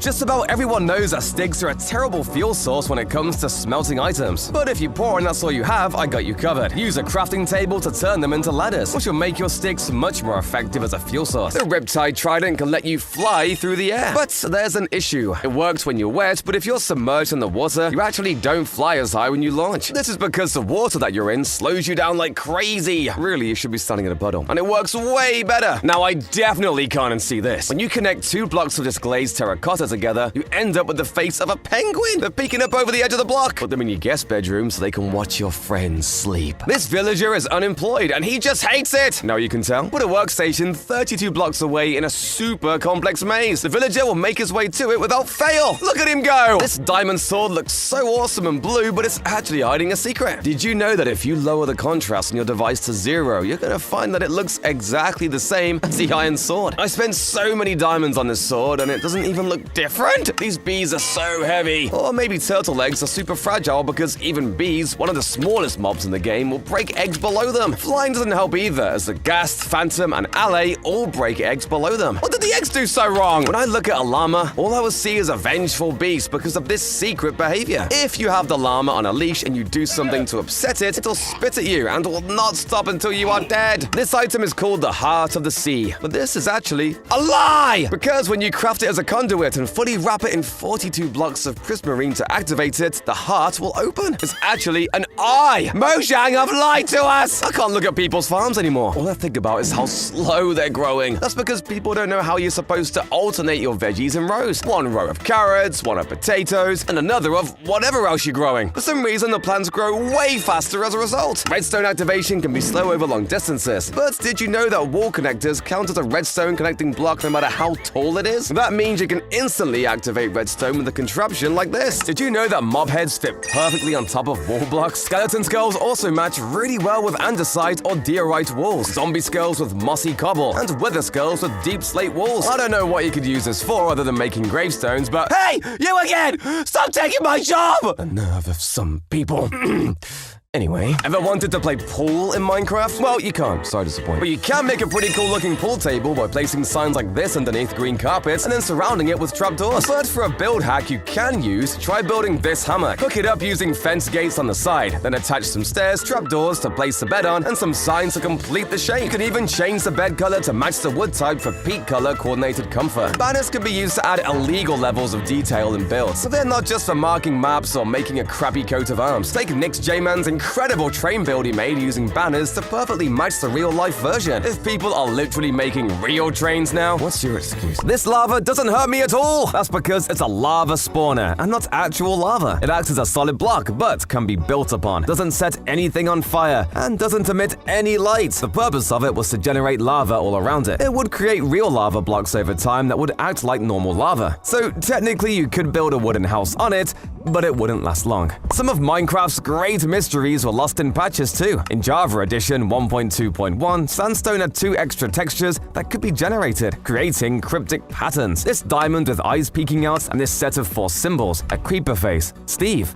an eye, and a block or slab. What were the meanings behind this strange display? I'll dedicate my life to finding out. Nah, I'm bored. Let's go fight a dragon. This may look like a magical optical illusion, but it's actually just a bunch of stairs and slabs placed in this special way. You can place coral fans on trapdoors like this to make colorful lily pads. Lanterns can also be placed below lily pads to make them glow at night. And you can finish up your pond by placing hanging roots below stained glass to add jellyfish. If you want to show off how rich you are, how about building a huge quartz grand piano? If you place dragon heads on armor stands below some stairs, the ears will pop out and look like keys. You can make rope bridges by building up fences and then attaching leads to them. Don't worry about him. This also works to make balloons. Yay! Ladders can be placed on trapdoors to make extra thin ladders that don't take up much room. And if you're really clever, you can use this to make double-sided ladders by using a layout like this. I've found the legendary sword in the stone, Excalibur. Just dispense an armor stand, build stone above it, and put a lightning rod on that. Use a piston to push it down twice into the stand. And now the rod and stand are sticking out of the rock like a sword. Now if I pull it out, I shall be king of Minecraft. You can make working cannons. This hack is built on a wooden frame like a real cannon. It has a stone body leading up to a dispenser and observer. Fill it with fire charges and you can defend the castle with fire. I'm the real king of Minecraft. Ever wanted to play soccer in Minecraft? Make goalposts with quartz and make the net with spider webs. And you can make this even better by using a command to import a soccer ball using a Minecraft head. Unfortunately, you can't kick this ball. This game is going to take a while. If an iron golem is low on health, you can heal them by tapping on them with an iron ingot. Don't confuse this with hitting them with an iron ingot, as that will certainly end up killing them, and we don't want that. If you've ever tried building a railroad before, you would have definitely come across a train turn that looks something like this. Well, if you take a look at the corner of the train track, it actually looks very similar to an iron pickaxe. Bet you didn't know that! When a player crafts their first enchantment table and enchants their first weapon, assuming you pick the lowest enchant level on a bow and arrow, the first enchant will always be power 1.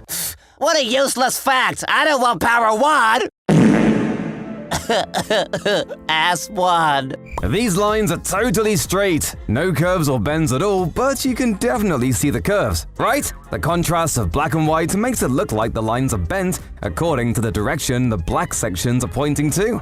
Curse my eyes. I knew I shouldn't trust them ever since I saw my dad tell me he's proud of me. It turned out to be an old homeless man with dementia. I've got the biggest crafting table ever in Minecraft! It's literally 4 times bigger than a normal table. At least from this angle it is. Because the square on the floor gives you a frame of reference for how big things are. So if you put a crafting table in the right position in the air in front of that grid, it will line up with the squares and look like it's actually on the ground.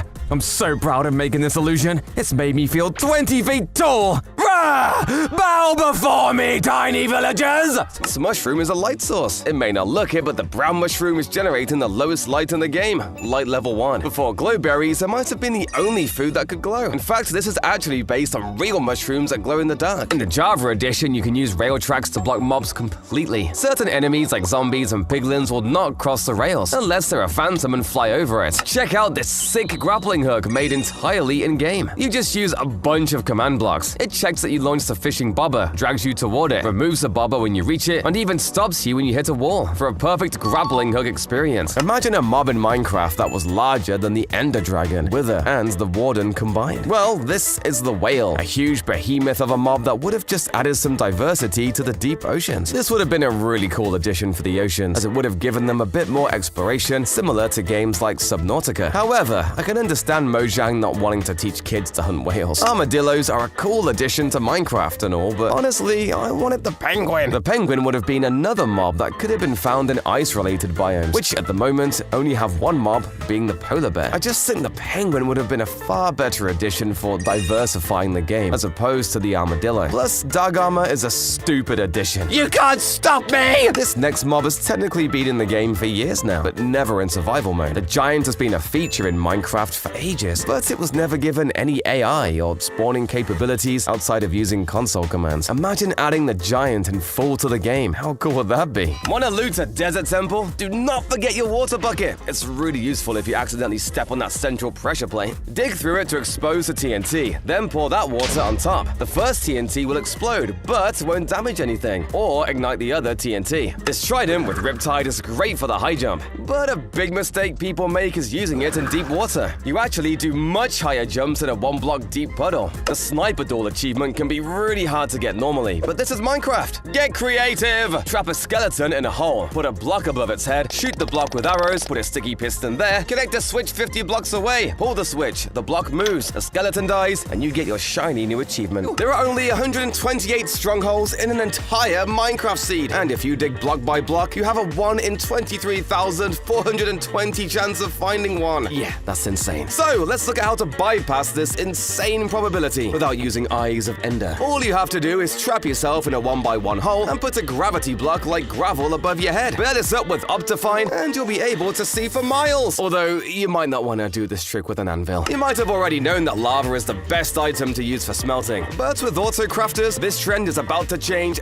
very fast. With this insane contraption that Razeworks set up, it turns out that kelp is far superior to any other smelting item in the game. By using a flying machine, you can automatically harvest kelp and pass it through a smoker to turn it into dried kelp. The crafters can turn these into dried kelp blocks, with each block smelting 20 items. This is so overpowered! Both rabbits and foxes are also scared of wolves and will be hunted down if they go anywhere near a pack of them. The scariest part is that the wolves don't even eat the meat the animals drop, meaning they only hunt for the fun of it. Now do you understand why I hate them? Oh yeah, and rabbits are also scared of cats and players too. Bats are easily the least dangerous mob in the game. These things are so stupid. In fact, that's actually their weakness. Bats are so dumb that sometimes when they're flying around a cave, they'll fly straight into a pool of lava. I get why they don't even drop XP now. Silverfish take the term strength in numbers to the next level. On their own, they're harmless, but if you're trapped in a room with 15 of them, it gets a little scarier. However, if you have a weapon strong enough to kill them in one hit, they won't call in support. The only plant in Minecraft that grows on a wall is a cocoa bean. However, in a lot of house gardens, this can look a bit wrong. What you should be doing instead is mixing in redstone ore with the wall, and then covering it up with vines. This creates this incredibly unique hanging roses design that certainly no one at Mojang ever planned. Unfortunately, mirrors cannot be added into Minecraft. This is largely due to how Minecraft runs, and mirrors can really affect that. However, some players have taken it upon themselves to create a slightly different illusion to create mirrors and reflective surfaces, rebuilding the entire room as a reflection. This works really well for any reflective floors and breaks the rules that there are no mirrors in the game. Mob heads are extremely rare, but most players never even bother to collect them. Well, that changes today! Did you know that wearing a zombie head actually reduces the detection range by 50%, allowing you to blend in with them and live out your days as a zombie? I love brains! Did you know it's actually possible to ban yourself from a single-player world? All you have to do is cram a bunch of weird text into a book, then fill an entire shulker box with them. The information is just too much for Minecraft to handle, so it'll just ban you. I'm not sure why you'd want to do this, but hey, it's possible. Curing a zombie villager takes forever, but what most people don't know is you can actually speed up this process. For whatever reason, placing beds and iron bars around the villager will actually speed up the curing process by about 4%, which sure isn't that much, but hey, every second counts. Cats in Minecraft have a pretty bizarre history. When they were first introduced, you would have to tame an ocelot and then you would get a cat, but this was eventually revoked and a separate cat mob was created. But did you know that the ocelots are quite weird in how they spawn in Minecraft, as technically they are considered a hostile mob? This is true as they will not spawn in a peaceful world in Minecraft. No! Come back, little kitty! There is only one place you can find naturally spawning carpets, and that is the Woodland Mansion. However, you cannot find every type of carpet here. The Woodland Mansion in Minecraft Bedrock Edition is unable to spawn with orange or light blue carpets. This is because light blue carpets are used in the ancient cities, and then orange carpets appear in villages within the savannah, meaning that every carpet can be found naturally within the game. There are not many mobs in Minecraft that never touch the ground, but the ones that we know of are allays, vexes, and ghast. However, did you know that these mobs are still capable of destroying turtle eggs? For those who do not know, turtle eggs will break when a mob or player stands on top of them, and this will also happen if an allay floats above them for some strange reason. Job blocks were first added in Minecraft 1.14, and this brought blocks like the lectern, fletching table, cartography table, and more. Some of these blocks were actually meant to be added into the game beforehand, such as the lectern, which Dinnerbone developed back in 2012. However, the job block proved to be far too buggy and was pushed all the way back to 2018. Did you know that glazed terracotta can actually spawn naturally? Well, despite it being one of the ugliest blocks in the game, you can actually find almost every type of glazed terracotta in the wild. The reason I say almost every is because because you cannot find green, magenta, or pink glazed terracotta naturally in the overworld. Again, I hate these blocks, so really would not have an issue if none of them could be found naturally. When you grow sugarcane, it can only grow up to 3 blocks tall. However, did you know that sugarcane that spawns naturally actually has a 1 in 9 chance to generate 4 blocks tall? Wow, so much sugar and it's all for me! When Minecraft were developing the Deep Dark, they were trying to make the best blocks and environment for the new part of the cave system. So much so that at one point they were testing out some different names for Deep Slate, and were at one point about to call Deep Slate Grimstone instead. This would have been a far more eerie name for the block. Cobwebs aren't just good for making a cave or mineshaft feel extra creepy. They're also good for adding custom smoke to chimneys and for adding a net to a basketball hoop. Most people know you can make a really convincing dead tree with stripped logs and mangrove roots. So instead, try creating a dead warped tree with muddy mangrove roots, dead coral, and hanging roots. Oh yeah, muddy mangrove roots with a candle on top makes a pretty convincing rotten melon if you ever need that for some reason. Rooted dirt finally gave us another dirt block that's not just gonna turn into grass instantly, giving us way more decoration options. One of my favorite ways to use this is to mix rooted and coarse dirt in a pattern like this to make wheel tracks through a forest. Rails are one of the best things Mojang added to the game, but we can make them even better by simply putting a trapdoor below them, which makes it so they can float in midair. Pair this up with a contraption like the one shown to get minecarts with infinite momentum, and you can quite literally have the most illegal railway in the game. You should always have a hoe that is enchanted with Fortune 3 when farming, which will allow you to quite literally triple the rate at which you can get food. For example, you can get up to 9 melon slices for each melon block farmed. This enchantment is so broken. Bone meal is one of the most important resources you need in order to get rich fast, and in the Cherry Grove biome, you can get a huge amount of it in just a few minutes. To do so, quickly harvest all the pink petals you see, or you can be even faster and use a water bucket and place the water like this to get a huge flow. Give me all those petals! Not only does this seed spawn you in on this crazy jungle-covered cliff with wild rock formations, but behind you there's also an insane village that spawned on the side of a crumbling mountain with floating rocks and a shipwreck with emeralds in right next to it. There's even this huge lush cave right next to it with... No, don't tell me.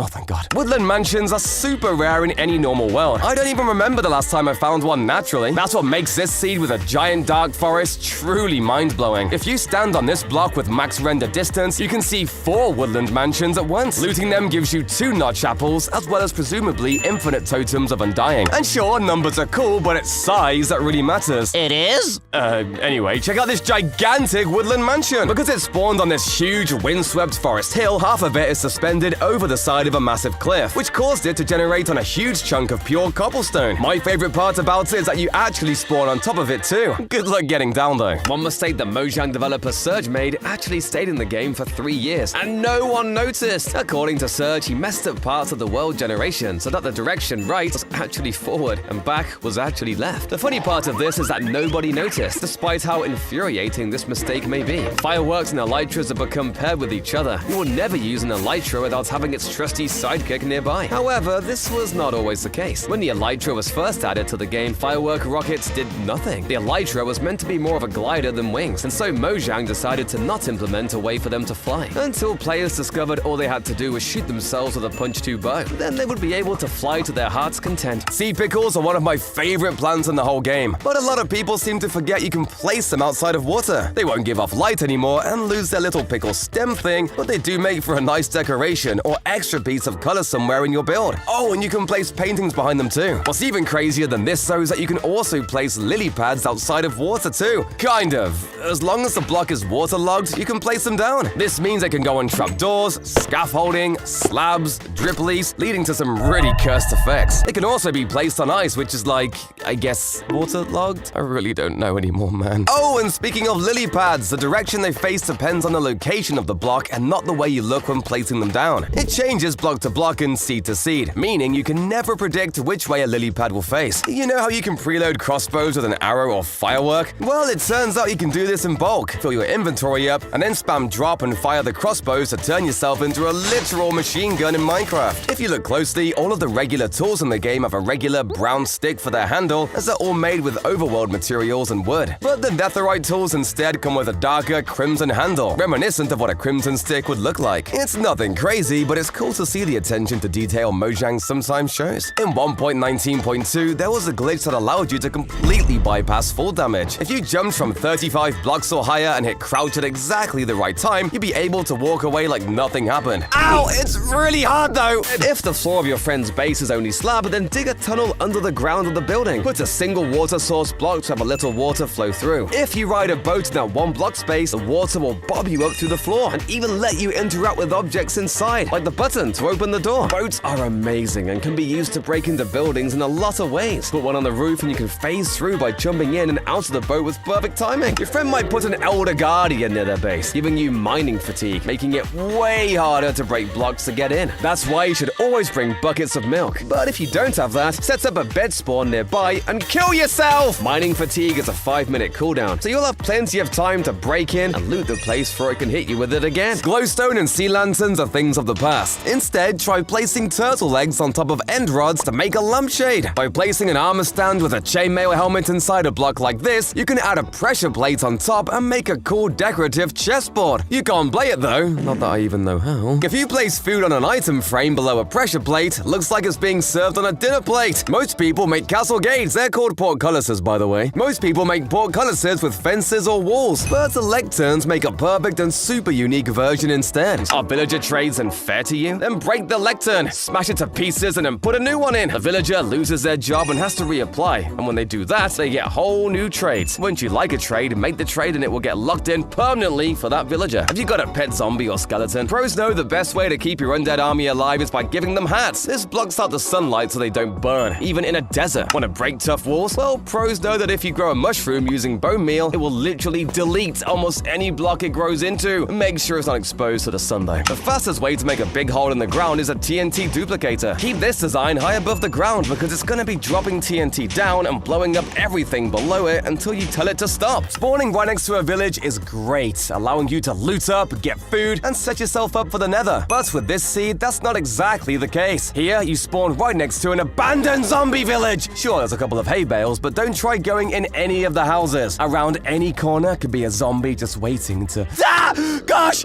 I should have seen that coming. When you spawn into this seed, you might be tempted to check out the beautiful coral reef in the ocean right next to you. But as soon as you turn around, you'll be met with a truly gigantic Badlands mountain range. This Badlands stretches from sea level to far above the clouds. The rocky parts high up are covered in iron and emeralds, and there's masses of long, winding caves that stretch for miles underneath the huge pile of terracotta and stone up top. And we're not even talking about the crazy spiky rock formations found all over this area, and the truly massive cliffs that open up to reveal caves with mine shafts, lakes, and even an ancient city below. So if you're looking for a sea to explore, this is your best bet. You can stack enchanted books with this secret exploit. Just put 2 books in a grindstone, and if the books are cursed, then the grindstone can't do anything to them. It just puts 2 books stacked together as a result. This illegal exploit makes you way stronger in the nether. Just hold up your shield while walking through the portal, and when you step out the other side, the game will assume you've always got it up, so you can sprint and fight, while still blocking at the same time. Using ice to slide in a diagonal is near impossible, unless you use this simple trick. Place the ice in a diagonal pattern, and then fill the edges with water. The water will keep you centered, and you'll keep going as fast as ever. Here's a defense hack that looks invisible. It's actually these azalea bushes, because apparently mobs don't know how to jump over them, even though you can. So if you want a safe house that doesn't look like a prison, this works great. Also, killing mob farms are great for items, but this hack lets you get the XP from it too. Just sit one of your dogs next to a non-fatal drop like this. They'll get that last hit, and you'll get the experience. What a great team up. Speaking of mob farms, it can be a hassle making them, especially in the nether. But if you're specifically trying to get Enderman, this high IQ hack can make it way easier. Enderman hates Endermite, so use them as bait above a hole, and the Enderman will drop right in for the easy killing. Pillagers are a team, and even the Ravagers share traits with them, as the first and third Ravager hurt sounds are actually the Pillager hurt sound, pitched to sound much lower. This secret TNT technique can save your life. If you place TNT on a slab, the explosion damages much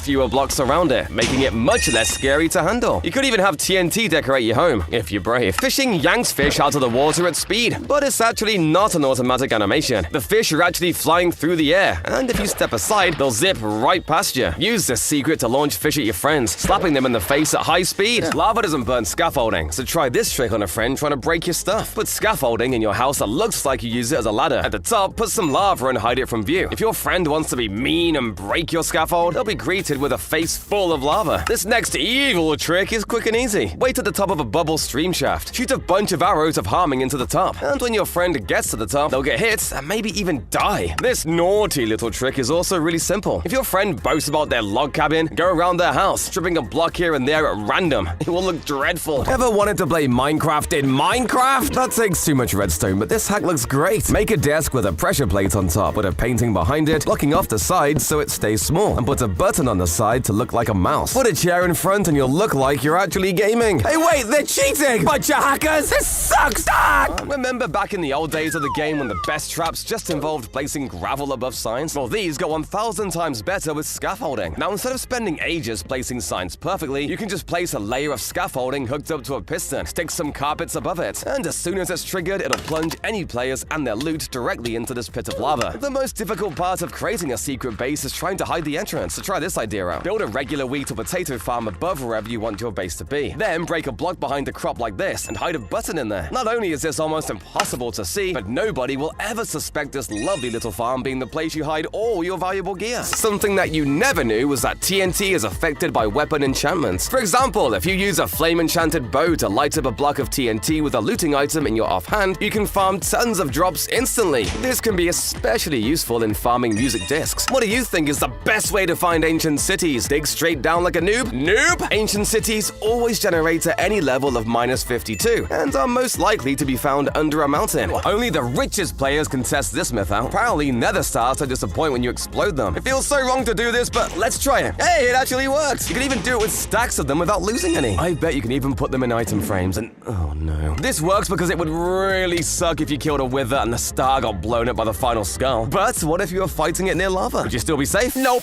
Easiest bust yet. Apparently, armor doesn't actually protect you from potions of harming. Okay, so I take 6 hearts without any armor. Let's try with full diamonds. Yeah, look, 6 hearts as well. Okay, what about with full protection? 4. Now it's just 2 hearts. I guess I may as well just use leather armor now. Myth confirmed. I love emeralds, but finding them is incredibly difficult. However, there is a way to get an infinite supply of them by literally using dirt. Turn 3 of these bad boys into mud by using water and use a dripstone to turn them into clay. Now you've found yourself an infinite money glitch when trading with the stone mason. It can be really hard to find exactly where the buried treasure is once you're nearby. The map isn't really clear, but if you think you know the general area, hit F3 and make these 2 numbers say 9 by moving to the right block. Dig down and voila! 7 fish and an emerald. Great. The best way to move villagers isn't to use minecarts or boats. It's actually just to use a bell. Villagers will all flock to a bed whenever a bell is rung. So if you remove all nearby beds and place just one wherever you want them to head to, they'll go straight there as soon as the bell is rung. Clever, isn't it? What's even smarter is this invisible elevator that uses wind. Crazy, right?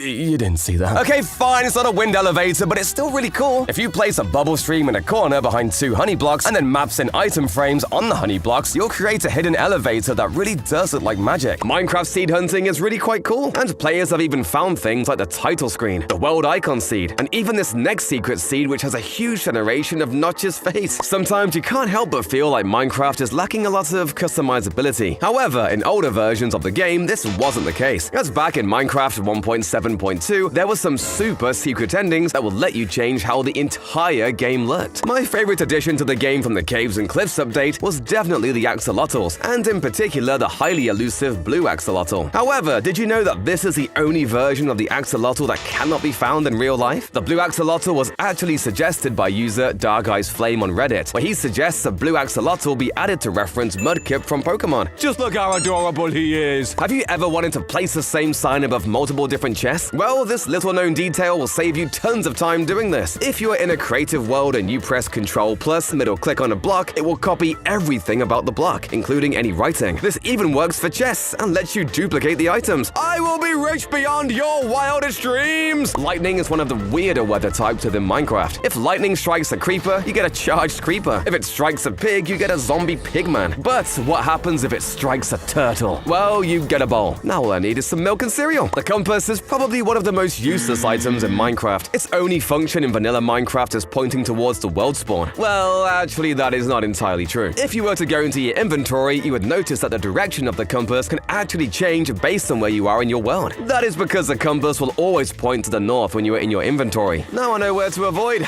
It's cold up there.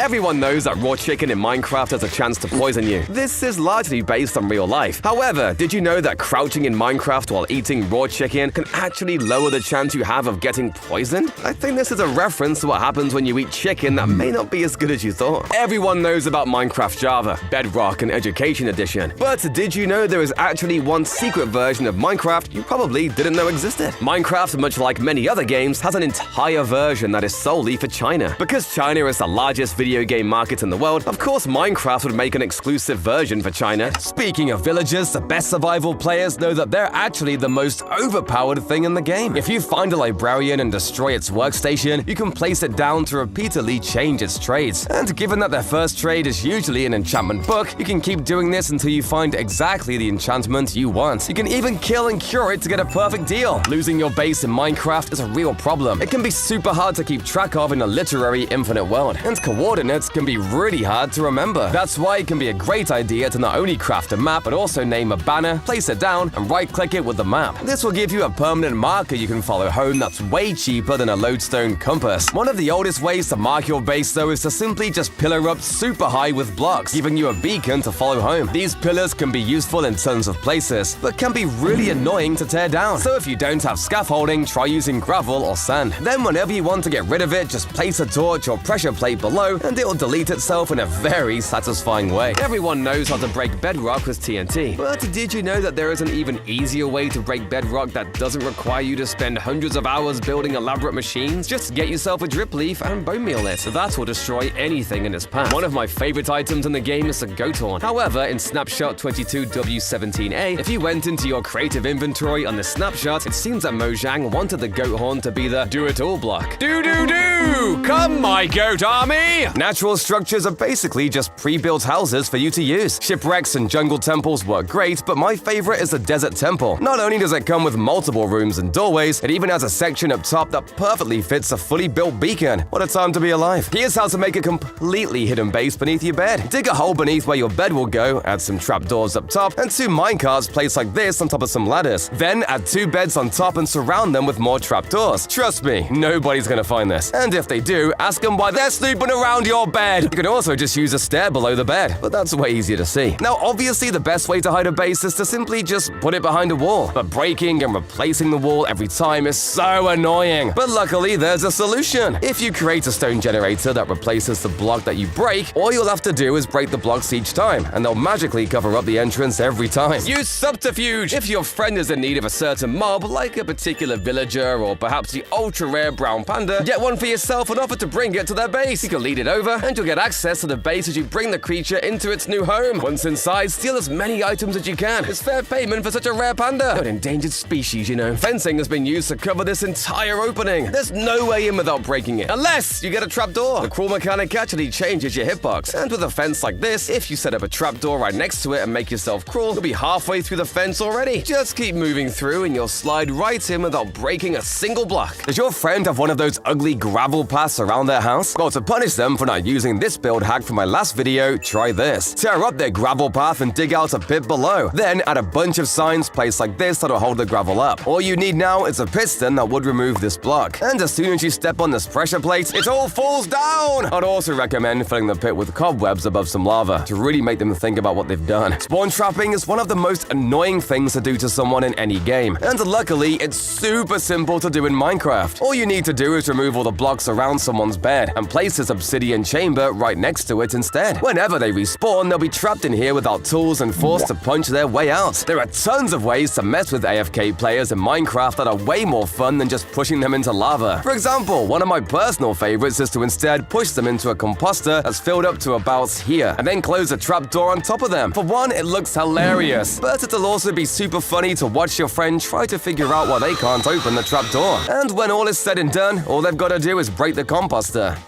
Help! If you want to cause a more permanent problem for your friend though, this one might be for you. Using this setup of slime blocks and redstone, you can create a rocket that'll send your friend all the way up to the top of the world. You might use TNT to blow a hole in the ground, but that doesn't work underwater, unless you use this cool trick. Set a TNT block down, then put a gravity block like sand on top of it. When activated, the TNT doesn't count as a block anymore, and the sand will fall into it, making the game think the TNT isn't underwater at all. If it's not underwater, it can destroy terrain just fine. Waterlogging tricking is amazing because pros know how to exploit it. Because TNT doesn't work underwater, that means if your chest is waterlogged, it counts as underwater and so is immune to explosions. Honey blocks are slightly smaller than regular blocks, and pros have learned that you can use them for all sorts of things. Put them in a wall and you can climb a sheer rock face like a mountain goat. Surround a water column and you can still use the water without exposing it to the world. Don't waste your bone meal on sea pickles. Pros know that you should only use bone meal when you have your sea pickle on a living coral block. Then when you use the bone meal, more and more will show up around you. Sure, chests work fine, but campfires make for way cooler food storage. You could also take it one step further and use invisible item frames to hang fish off chains like this. Gold ore looks like honey that's dripped onto the floor. And gilded blackstone looks the same, but for lava instead. You can use stairs and slabs to add extra texture to walls like missing bricks, and to create holes as if it's crumbling and degrading. But if you're really dedicated to decoration, you can make maps with any design you want to, and then fill item frames up with them for custom wallpaper. Just stick to texture packs though. That's a lot of effort. You can easily set up a daylight sensor next to a bell to make a simple, functioning alarm clock. Alternatively, hook this up to arrow and healing dispensers next to a dog that shoot every morning for the rest of time. Speaking of, nether wart blocks make a fantastic blood substitute. For city builders, try placing a campfire below a loom to simulate a vent. This same technique also works for a barbecue grill. 1.20 already has me hyped. Check out these new bamboo blocks they're giving us. You can use these mosaic blocks to make cool floor patterns, and these new chiseled bookshelves for a new wall design. Maybe mix in other wooden blocks again to make it even more interesting. Sea pickles look kind of like pumpkin stems. Behold the Hollow. It was an early version of the Warden and was scrapped for being way too scary. But since it was a functional prototype, you can still find references to it in the game's code. This illegal technique lets you put lava floating above water without either of them touching. All you have to do is put a sign in the water block, and the lava can't burn it, but won't flow into it either. Create crazy, impossible water features just by using honey and pistons. Put them in this setup, and the water will be diverted like this. Use this to make the water flow as you like, and destroy all the blocks you placed. The water will keep that shape. The hardest part of making a computer like this is getting it to do so many different things. So, what happens when you try to make something that only has one function? These players called Sloime and Mattbat Wings created this version of Microsoft Paint with only redstone. I'll let you explain this one, nerd. It works using embroidery and bitmaps, and Rob of all... Okay, that's enough, nerd! Crazy redstone like this is super difficult, but hardcore mode is one of Minecraft's biggest survival challenges. Just fighting your way to the dragon is one thing, but it takes another kind of balls to do anything as crazy as this. A YouTuber named Sandiction actually trapped the Ender Dragon in his own world. He used a glitch which froze the Ender Dragon in the air, and then built this awesome prison around it that looks like it's actually holding the dragon in place, all while making a viral YouTube video. Trapping the Ender Dragon is cool and all, but I bet you didn't know you can actually farm it for experience. 5 years ago, Razeworks made this crazy design that allowed you to stay fully AFK and receive tons of XP every minute. But more recently, Fallen Breath has made a railgun-style farm that shoots a single arrow at hyperspeeds at the dragon, killing it instantly. Sandiction loves to do crazy, unique challenges in hardcore, but Looney's style is to build these absolutely massive and stunning buildings in his hardcore world. Check out this crazy glowing statue he built in survival hardcore in the end, or this ocean monument he converted into his own base, or most impressively, this absolutely massive lava palace he built on top of the nether. Looney has over 2,000 hours of playtime in his world over the last 2 years, but then he died and lost it all. Amateur, couldn't be me.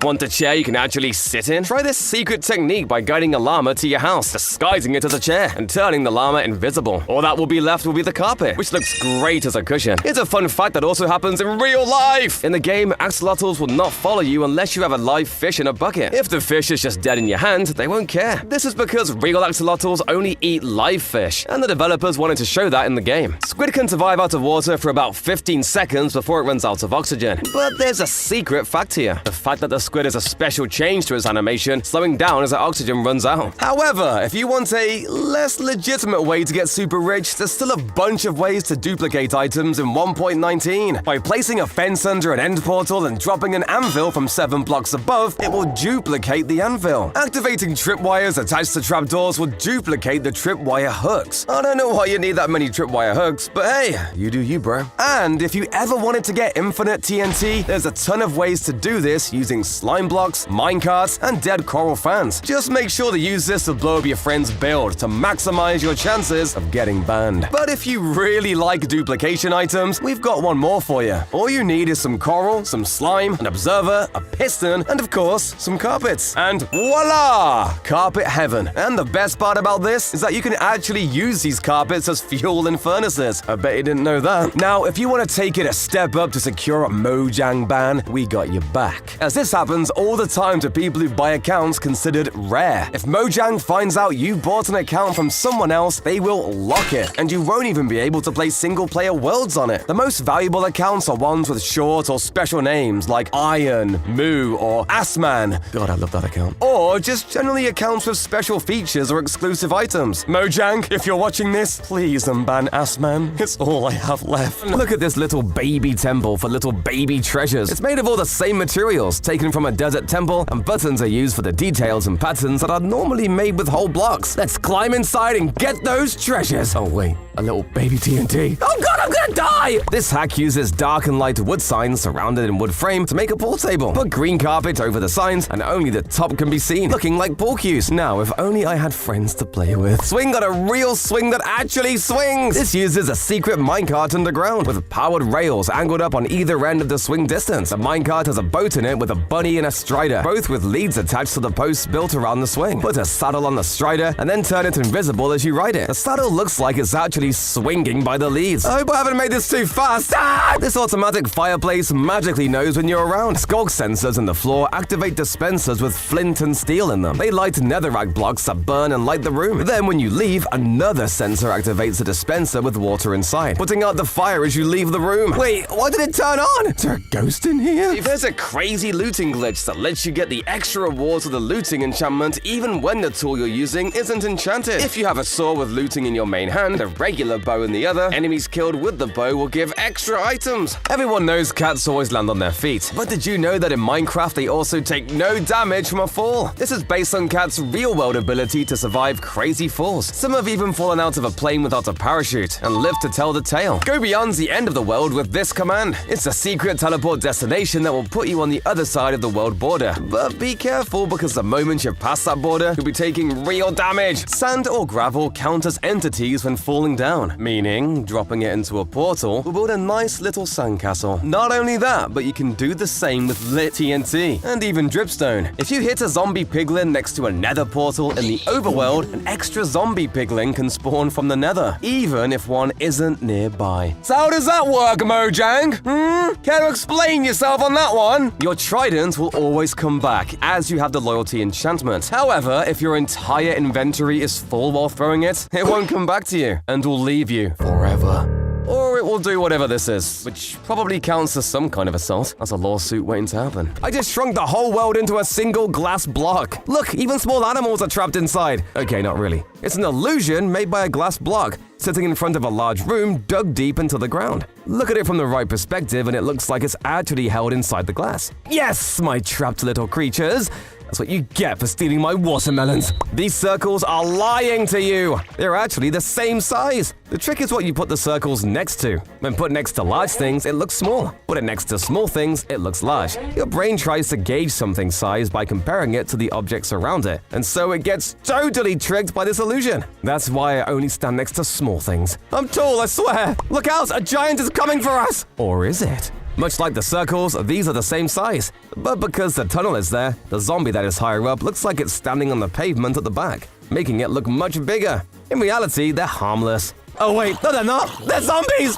Help! Help! Don't panic! Really, don't panic when a creeper is coming, or TNT is ready to explode. Just put some blocks down in front of you and you'll take way less damage. It's so much fun finding buried treasure, but where is it? I'm at the X! Everyone makes a mistake of just guessing the X exactly is pointing, but you might be off by a few blocks. So to be absolutely sure, look at the coordinates in the chunk selection. The treasure will always spawn at 9-9 for that chunk. It should be straight down. The nether is where mistakes can be deadly. It's very easy to catch fire, and water disappears instantly. easily. Or does it? The big mistake people make is not bringing a cauldron and buckets of water. Even in the nether, water in a cauldron will not disappear. So when you catch fire, put yourself out with this cool trick. Pink sheep are one of the rarest mobs to exist in the game with a spawn rate of 0.164%. But most people have still managed to discover these easily. Only true OGs know about the baby pink sheep, which is 20 times as rare with a spawn rate of 0.0082%. Yeah, if you manage to find this, you deserve infinite emeralds. If you manage to get the same seed twice in Minecraft, you should go be doing something else with your life because you're pretty lucky. Actually, pretty is the worst way to describe it since it is mathematically impossible at a chance of 1 in 7.9 times 10 more than 28. How could this many zeros even exist? You're a massive noob if you thought tall grass was a common block. It's actually as rare as a heart of the sea. You just don't realize it. This is because neither shears nor silk touch works on tall grass, and you can only obtain them through chests in savannah villages. The worst part is that you can find one of these in 2.2 chests. So to fill a double chest, you'll have to scavenge 7,600 villages. Is this a mistake or a horrible decision? Huh, Mojang? The bad decisions don't end there though. Large ferns which have a 3% chance to spawn on a block are only found in spruce villages, spawning only 18.6% of the time. Snow golems aren't the only mob that doesn't like the rain though. Pandas are actually terrified of thunderstorms, and they don't just take damage in the rain. They hide their face and whimper as though they're actually scared. Also, did you know pandas eat cake? That's not a weakness or anything, I just thought it was cool. Ah, no! Ocelots seem more adapted to the tough jungle environment, as they've learned to avoid fall damage and to hunt chickens for food. However, they are still terrified of humans and run away faster than almost any mob in the game. It's worth it if you can get an ocelot or cat to stick around though, as they're actually super good at keeping away phantoms. In fact, a phantom won't come within 16 blocks of a cat at all. But if you want to avoid phantoms altogether, just make sure you get a good night's rest. Have you ever wanted a super secret base that is incredibly cheap to build but also hard to find? Well then, look no further than this secret tree base. All you need for this kind of base is a tall oak tree. Simply break into the leaves but do not break the logs. Hollow it out and then boom! You have a secret base to hide from all of your friends. Sometimes you want to design a wall for a valuable looking cave, but you just do not have the resources to do this. Well, why don't you try using these blocks to make the walls? These gold ores will all require silk touch or finding in the nether, but you can make this really cool design incorporating blocks from every dimension in Minecraft. Besides the end, please Mojang, give us ender gold ore. With the recent addition of hanging signs, we also got an awesome new design for walls in Minecraft. Simply by matching the sign to the stripped wood it comes from, you can create these really beautiful walls that you can also shoot through and place paintings on to hide your base. Wait, look, here comes a pig! He's gonna have no idea what hit him.